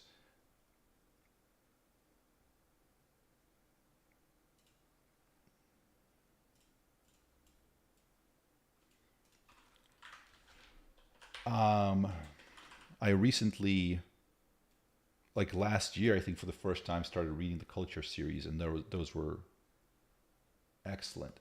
Oh, I'm sorry. I totally thought you were talking about sci-fi. Okay, so Vinge is credited with coming up with the technological singularity before Kurzweil. That's interesting. Yes, I don't know if I've heard his name before, but yeah, I will check it out. Yeah, Ian M. Banks, the Culture series is just absolutely phenomenal. Okay, so one of the things I did here is I tried to get it to do a Python game. So let me see if I can get that up and running in Python. One sec.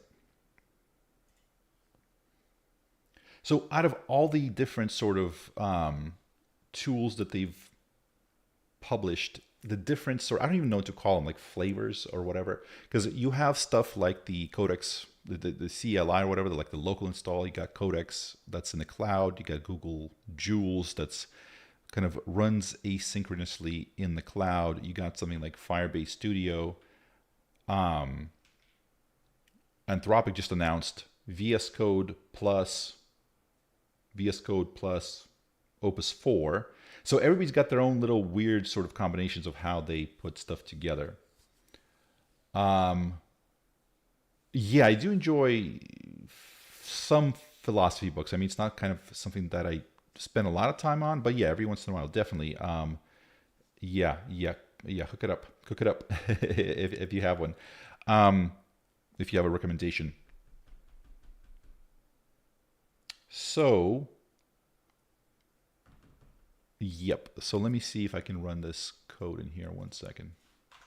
Yeah, and so in terms of like, what are you going to be using the most? So are you going to be using something like Cursor or Windsurf? Are you excited about the this new VS Code plus Claude 4? Or Claude Code? I got to try Claude Code with the new Claude 4. That's going to be very interesting. Philosophies of isolated nutshells. Interesting. That's interesting. Okay. I will check that out.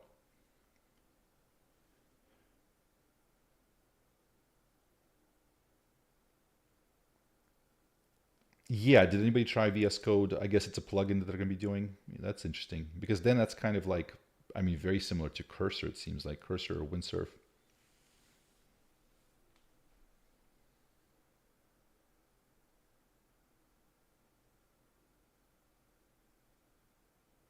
Oh, you install it by loading Claude Code in the terminal. It installs itself into extensions.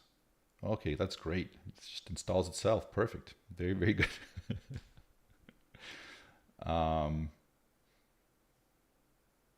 Let's see. All right, so this is a self-playing soccer-like game where each of the players have their own kind of statistics. So let me kind of read the prompt to you. So the prompt for this is create an autonomous 2D soccer game in Python.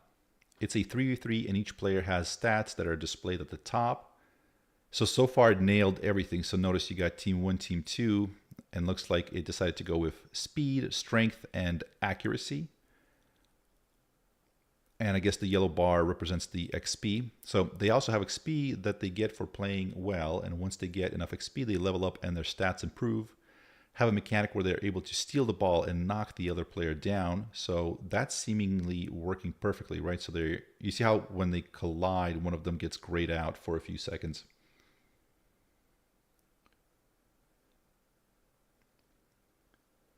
Marcus Aurelius and what's the other one?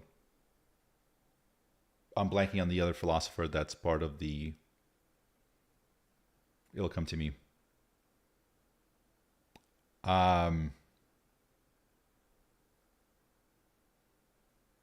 Meditations. I'm blanking on the names for some reason.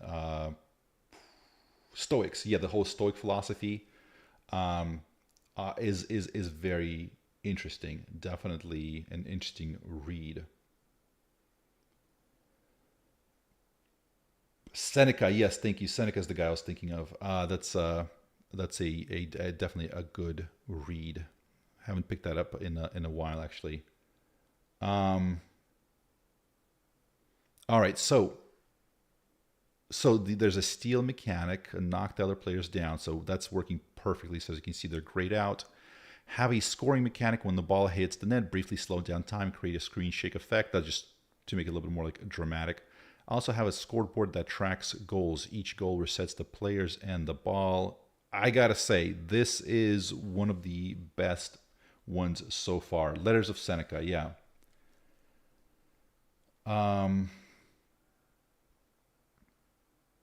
Yeah, so this on a first attempt, because I didn't even have a chance to go back and forth with it. I just this is the first time I'm running it. So it nailed it. So this is Opus 4, Claude 4 Opus with, I believe this was with extended thinking. Although now that I think about it, I think I did the extended thinking in the other one. So this might not have even been extended thinking. This might have been just kind of like the normal mode.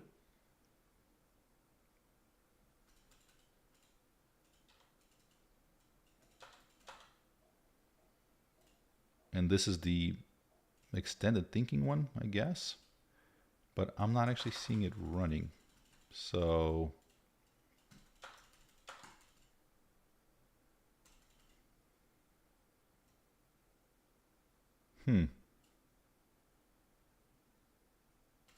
that's weird. Okay. All right. So, but yeah, so far, I mean, everything's been looking very good. So it's definitely, it's going to be near the top of the coding benchmarks. At this point, it's hard to tell if it's going to be like at the top or, number one, or let's see if LLM Arena has updated their scores.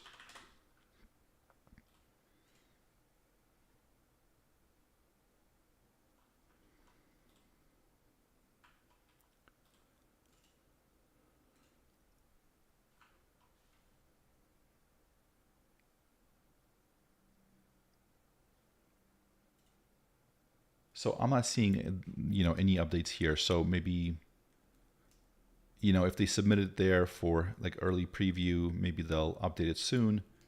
Or they're saying it last updated 5/18. So maybe later today if it updates, maybe they have it already. Or if not, once people start using it, we'll get kind of the previews, like the beginning of the scores coming in. And it looks like they have a new UI for the LM Arena, which is pretty cool. All right.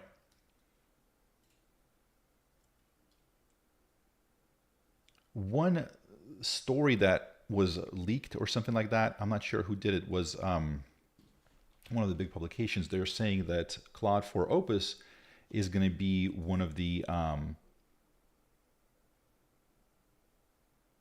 what's the Wu-Tang symbol on the thumbnails? Oh no, that was just like no, that wasn't it. It looked like I had the wrong number of fingers. I was like, oh, that's cool. Like it's kind of this AI thing where it doesn't get how many fingers you have totally right all the time.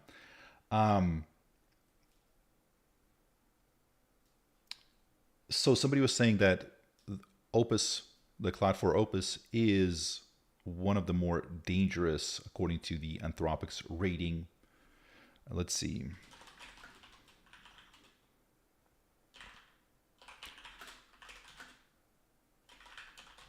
On their model capability, yes. Okay, so what's happening is that looks like the new Claude triggers stricter safeguards at Anthropic because it can do a lot of bad stuff, or people can do bad stuff with it, right? And here's that same thing at anthropic.com. So it looks like they just posted it today. Activating AI safety level 3 protections. So this is hitting ASL3, the first model of its kind, or the first model I think ever to hit that level. Was that New York Times? This was time.com. Time.com. But I mean, this is Anthropic. This is their sort of thing. But I think somebody, one of those big agents, one of those big publications, they leaked it beforehand. So this was rumored that this was going to be the case before that. So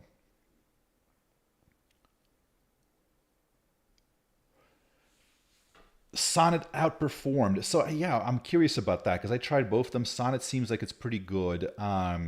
Opus seems like there's just so few credits. Let me ask you this. If for people that have been trying it out, does extended thinking, does that make it, does that have a noticeable improvement or no? Let me know what you guys think. All right, give me 1 second here. I'll be right back.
No, I apologize. So give me 1 second here. I just have to check on something really fast.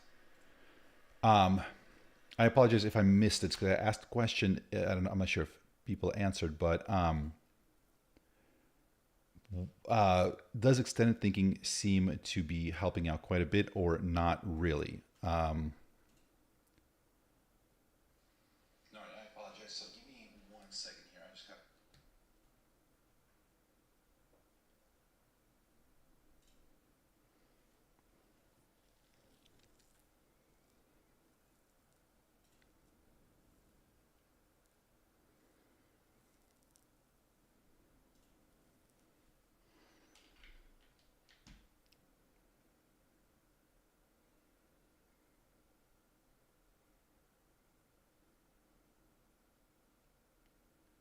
All right. Okay, so this is the Anthropic thing.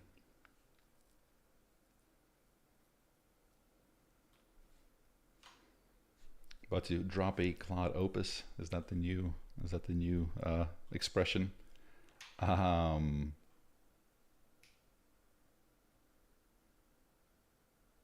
Oh shoot, I'm so sorry. Am I doing the beard ASMR? I apologize about that. or if you like it, you're welcome, I guess. But if you don't, then I am sorry. Yeah, this mic picks up a lot.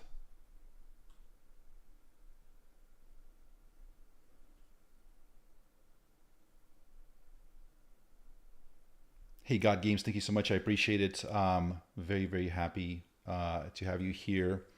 For the people that are in the community, so I recently launched the membership subscriptions and stuff like that. I think Google is going to go really hard after kind of like the Twitch model, right? Because I think from what I've been hearing, I don't follow this, but Twitch has been having some issues, and Twitch is has been incredibly popular for streamers and gamers and all sorts of stuff. But I think it seems like YouTube right now is going to go pretty hard after that kind of model because they're working with YouTubers to get them more into live streaming and community and this and that. So, and last time on one of the live streams, somebody donated 250 subscriptions, which at the time I didn't quite catch on, but I was like, dude, that's somebody like paid a lot of money for that. I just didn't do the math in my head during the live stream, but then after I got off, I was like, oh, that's somebody dropped a lot of money for that. So I totally first of all, I appreciate that person, but also since we now have a lot more people in the community, if you guys want anything like super specific, this is for everybody. If you want to join a community, the lowest plan is going to be like $3, but also for people that are already in there, like, is there anything that you want to see? Like, one thing that I'm thinking is definitely tutorials for building stuff.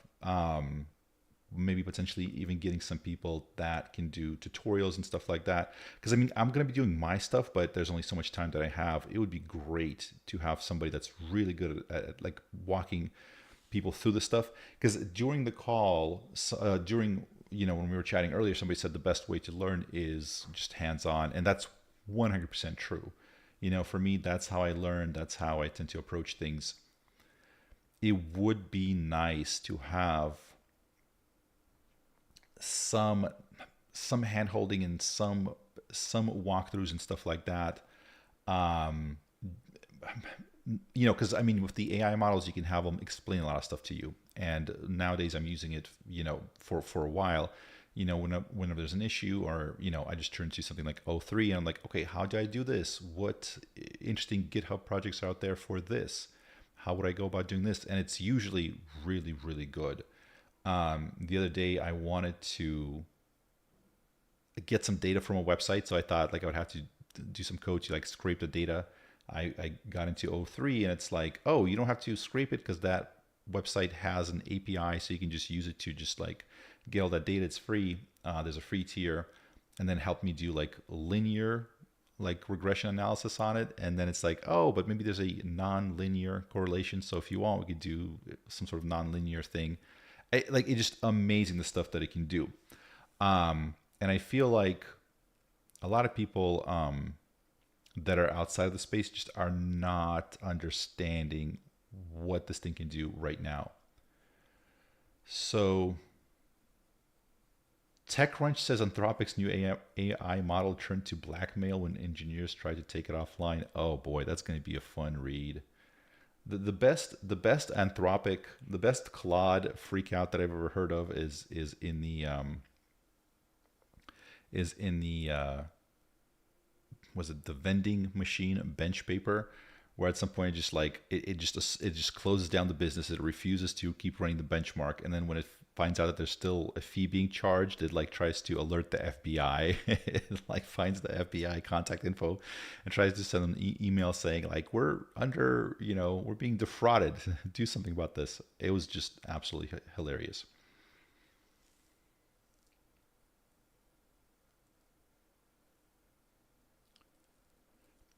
Yeah, so I do want to do streams where I'm just like coding. And by coding, I mean trying to figure out how much the AI stuff can do by itself. Right now, I think there's still a little bit of a, like everybody's still trying to figure out what the best way of setting things up to make it the easiest. Because, for example, when OpenAI, the recent live stream that they did, they introduced Codex, and Greg, I think his name is, he's one of the top technical people on there. He was saying how there's certain ways to arrange the code base so that, ChatGPT or whatever Codex can more easily access it, understand it, stuff like that. So, stuff like that is interesting because, there's got to be ways that we're still figuring out how to make it very optimal. Yeah, how is it working for 7 hours straight? That's insane. I'd be curious to know. Yeah, I'd be interested to see more about that. I know she was talking about it during the stream. I was missing it because I was messing around with Claude 4 at the time because it went live. So I'm gonna have to read this later and maybe do a video on it because this is definitely interesting.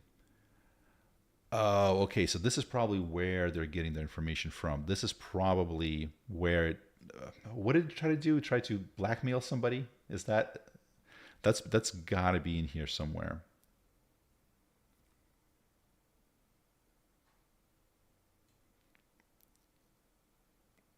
but that is absolutely phenomenal and very interesting. I mean,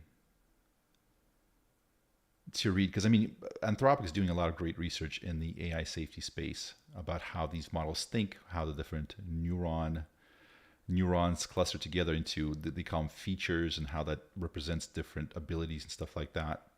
Audits, maybe? No. All right, I am going to be doing this offline, off stream later, kind of read through it and put together some interesting stuff about it. But I actually have to, second Claude stream. What are they talking about on this second Claude stream?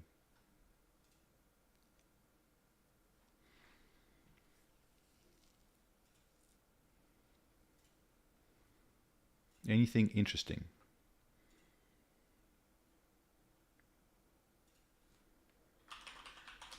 Oh, you're mastering Claude Code in 30 seconds or in 30 minutes. Okay, so there's actually another that's going to be starting in 5 hours. It looks like it says.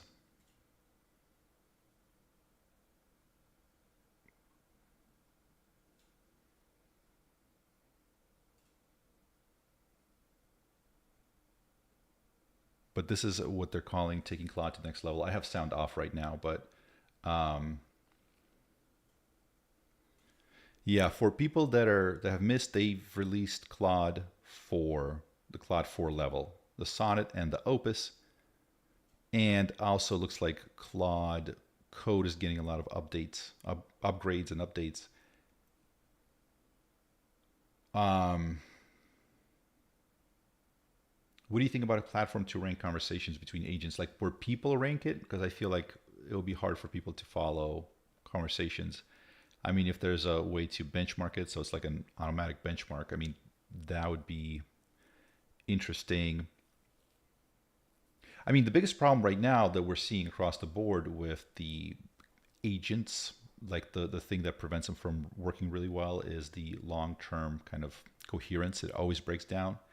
And you saw that in OpenAI's paper bench. Like, it's fast out of the gate, it's super smart, and then it just kind of like forgets what it's doing and it just kind of starts failing. Same thing with the benchmark, the vending bench, where it tries to run a vending machine business. Like, sometimes it does great, but every once in a while, like, loses the plot and it goes nuts, and it's very very interesting. Yeah, if you can get people to grade it, that would be interesting. I mean, it would be hard to get them to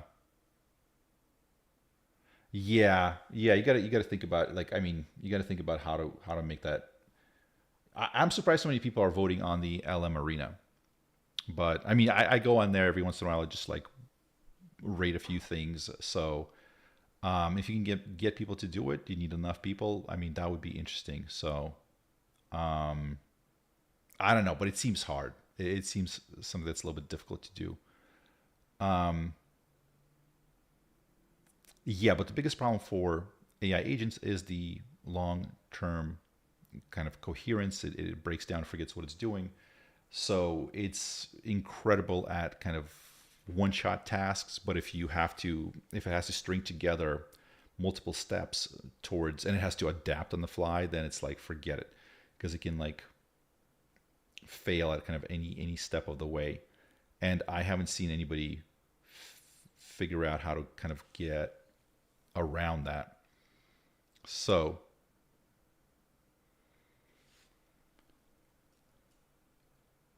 Anthropic is going to have another live stream in like 5 hours that's going to be called Mastering Claude Code in 30 Minutes.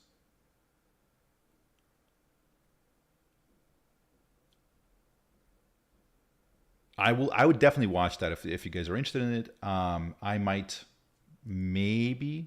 do a live stream for that, although this week is insane with how much stuff is coming out. It's absolutely insane. Yeah. Yes, Le Deluge, please. shoot me a.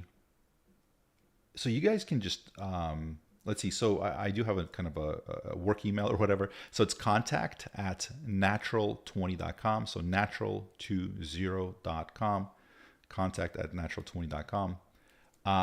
If you guys, so send me some ideas. If you guys show me what you're working on. I get tons of stuff like that, but I'll try to filter through it.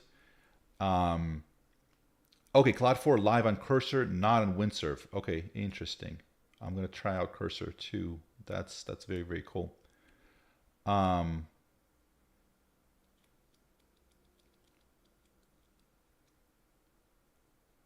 So Jiggy's asking, teach us how to earn money from these kind of tools for beginners. Yeah, I mean, that's an interesting thing. So I think there's a lot of like people kind of talking about it and tons of like tools with it. The tools that people use, like if they have a blog or whatever, like they can do content. Oh, wow. Wow. Holy moly. $499.99. Is this real? My goodness. Infinite Paradox. Thank you so much. Yeah. Let me screenshot this really fast so I can get back to you. Let's do that. I can hop on a call.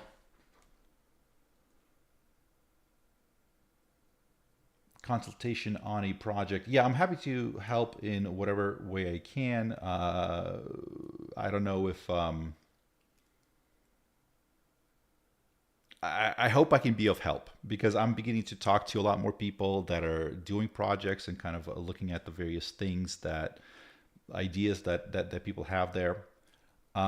So for sure, that's very, very, very possible. So, and wow. Yeah, Claude subscription funded. Thank you, sir. That's 2.5 months of Claude subscription, which is awesome, because yeah, these AI tools are getting insane.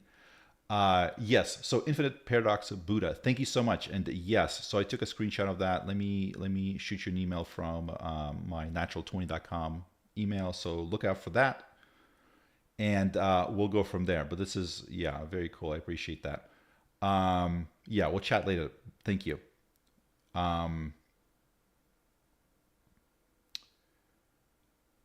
Yes, so yeah, but I am interested in people's projects, and one thing that I'm personally interested in is doing some sort of tutorials for people to get into it, especially if they don't have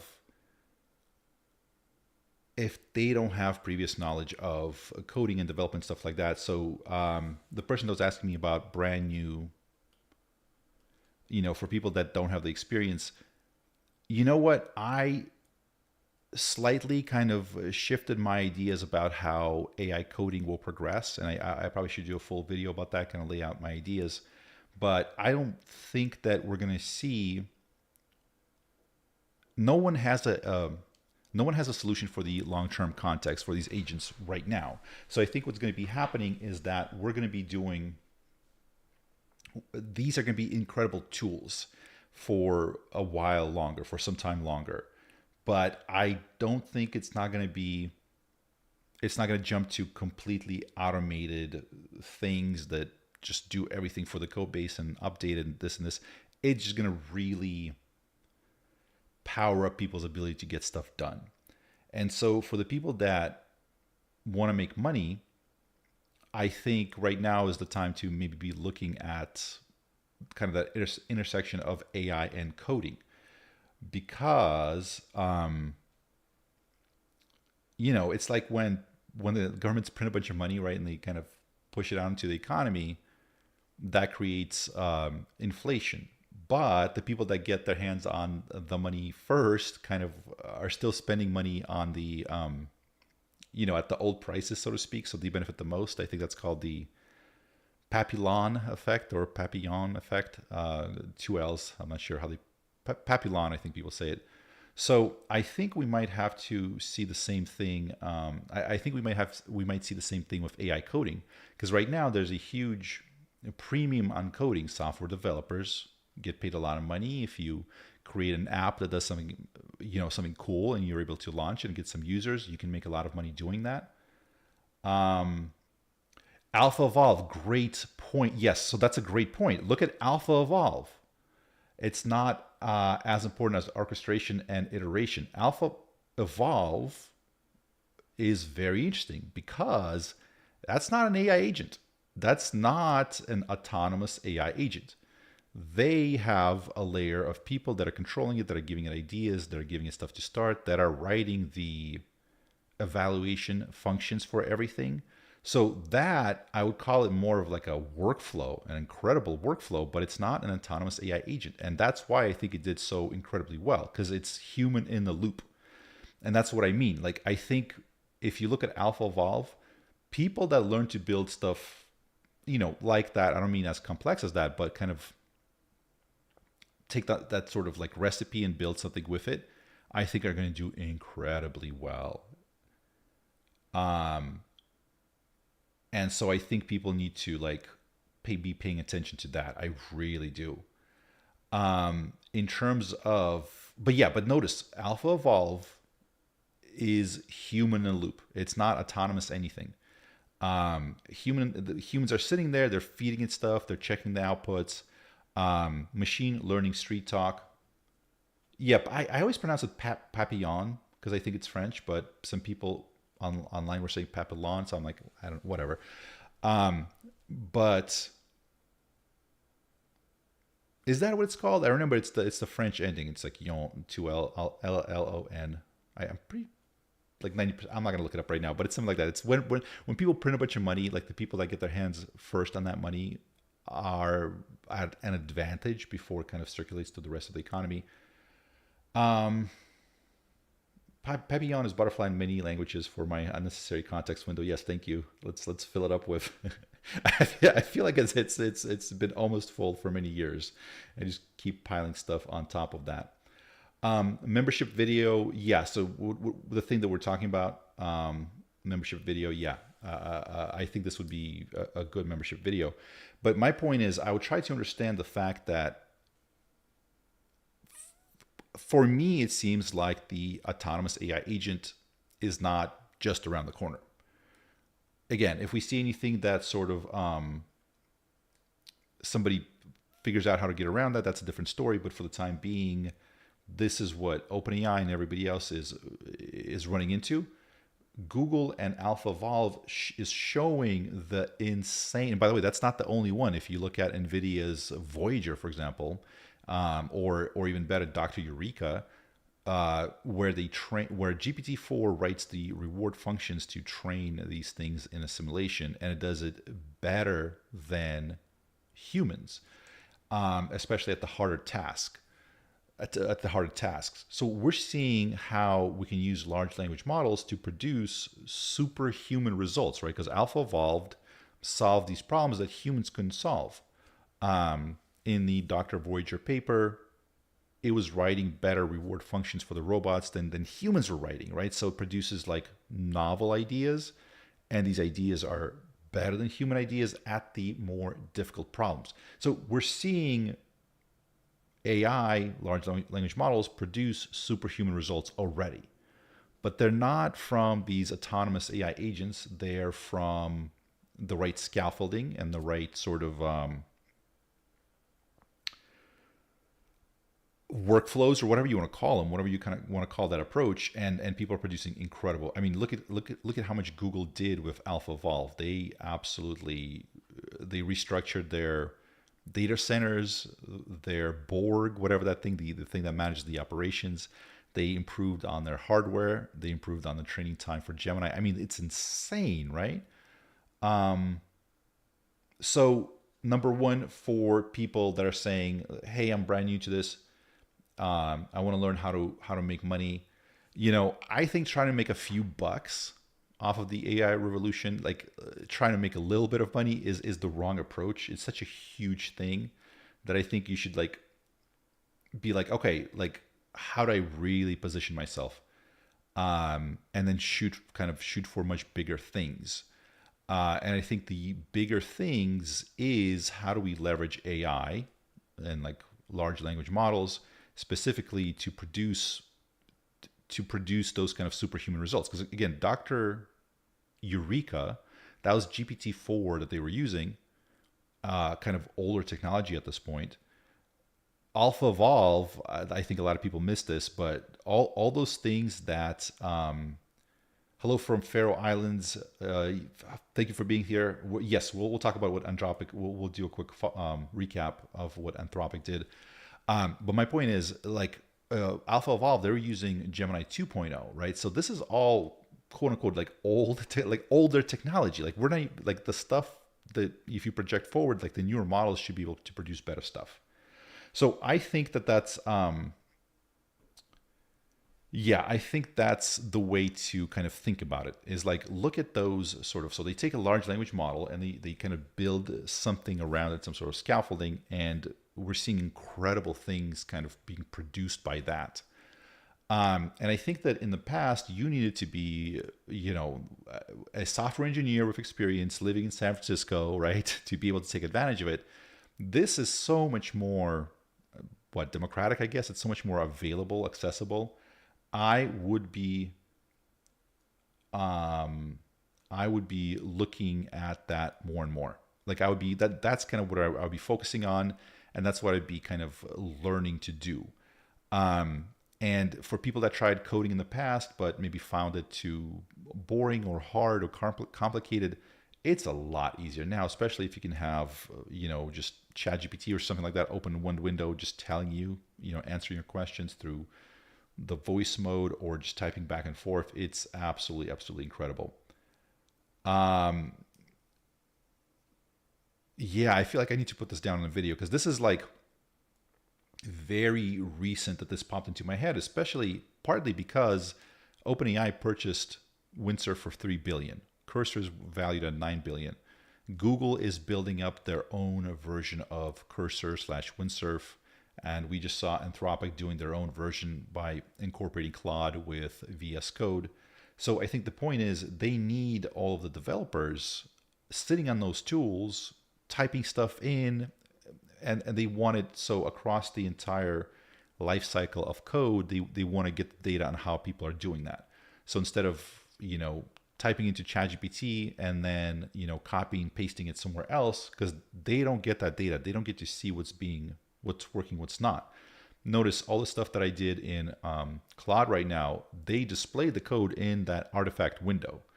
So, guess what that's for? That's to keep everything on the platform so that I'm not pasting it somewhere else. So I think the next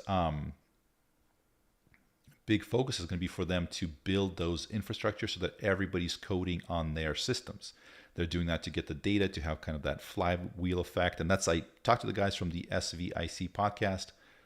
One of them was a director of engineering at Google. The other one was doing mergers and acquisitions at Google for a long time. Like they know what they're talking about, right? They're deep into that whole thing. So that's their take. And to me, that's signaling that it's not like we're going to rapidly get to the point where some AI coding agent is going to replace an engineer, like it's fully autonomous. I thought maybe we're going to see that soon. I'm not seeing it, at least not a fully autonomous thing soon. What I believe that's going to happen, keeping the data on platforms is a huge value add for these companies. But I think the next sort of stretch of time is going to be this time where they're slowly refining and improving these AI tools, but it's not going to be autonomous. It's going to be the people that know how to use it are going to be able to produce a lot of code, AFK code. They can, tell Claude to do something, that go to sleep and then wake up in the morning with like that 7 hours it was working. Need some water here. Eric, welcome. Good to have you here. In labs, it already exists. What does? Autonomous coding agents? I'm seeing a lot of companies struggle with the autonomous thing, and I'm seeing a lot of breakthroughs without the autonomous piece of it. I hope I'm explaining that correctly, right? So it's just, you can't have it go do its own thing for a while and expect great results without some sort of a way for it to touch base with a human that kind of corrects it along the way. And Alpha Evolve like really showed that. Like when you put smart people kind of helping it along, the results are incredible. But it's still a tool, not like an employee that can go and do stuff on its own. And so I think we're going to be in that sort of reality for a few years. And so, yeah, so the idea, yeah, why? All good current agents are workflows, not actually agentic. Bingo. I think that's kind of like the best way of thinking. So workflow is something where you have kind of a sequence that gets executed. And yeah, AI is part of that sequence, right? Alpha Evolve is a workflow. Agent is more, you tell it the top level goal and it goes and it does it on its own. So we are not close to agents yet, but the power of workflows, I mean, as you can see, is insane. I mean, just look at, Alpha Evolve, look at Dr. Eureka, all the, Cursor and all that stuff. That's also kind of like a workflow type of thing. So that's kind of what I would bet on happening for some time yet. And I would think about how can you get into position to create your own workflows. You're still going to have to be in the loop. You still have to be the brains behind the operation, if you will. You know what I mean? You can't outsource your thinking. But man, does that mean? I feel like the opportunities are insane. I feel like the key to the opportunities is understanding how to get large language models to pilot things, whatever those things are, kind of like these workflows. And I think we're going to see some insane stuff kind of emerging out of it. For people that don't code, I would start getting familiarized with it and just dipping your toes in the water and just not being sort of intimidated by it or whatever, because it's really easy now. Not easy, but it's much easier to get in and start learning and building and testing stuff out. So if anyone has or knows somebody who wants to do this themselves, but has an idea for building up some sort of like a university for teaching this stuff, or just a series of courses and stuff like that, I feel like that would be a very interesting next step. I mean, it has to be super high quality, it has to be super valuable. But, I know that for myself and other people that I've talked to in the space, if somebody has like a full course that teaches the stuff that is like really good and really valuable, a lot of people would partner with that person and to promote their stuff, to have that sort of course be integrated with their system. I've talked to at least a handful of people that are interested in that. So, for me, if I had, unlimited time, that's what I would be doing. I barely can squeeze in, more time in my day to do the extra stuff that I have to do. So I'm unwilling to take this task on at the moment. So if there are people that want to build like a tutorial, like a full course for people that are not super tech savvy, like people that know how to use computers, but maybe that are not professional engineers or software developers, and kind of target that sort of section, that would be, I think, incredible. And that's the next big opportunity. Hayden D, thank you so much for the super chat. I appreciate that. Love it. You guys, I got to run. I do have a call that I have to jump on in, I think, 15 minutes. So okay, somebody's taking this on. Yes, so let's do it. If you have ideas, if you have some sort of first product iteration or whatever, my email is contact@natural20.com. So shoot me an email, because I think there's huge opportunity in that. Again, if it's high value, if it's very, very, very, very good, like the opportunity is massive, massive. And it has to be updated, obviously, because this stuff moves so fast. Anyways, Wu-Tang. I didn't mean to do that Wu-Tang sign, but apparently that's what it looks like. Anyways, thank you so much for joining me, everybody. You guys have been amazing. And let's all go test out Claude, I guess, and I'll see you next time. Take care.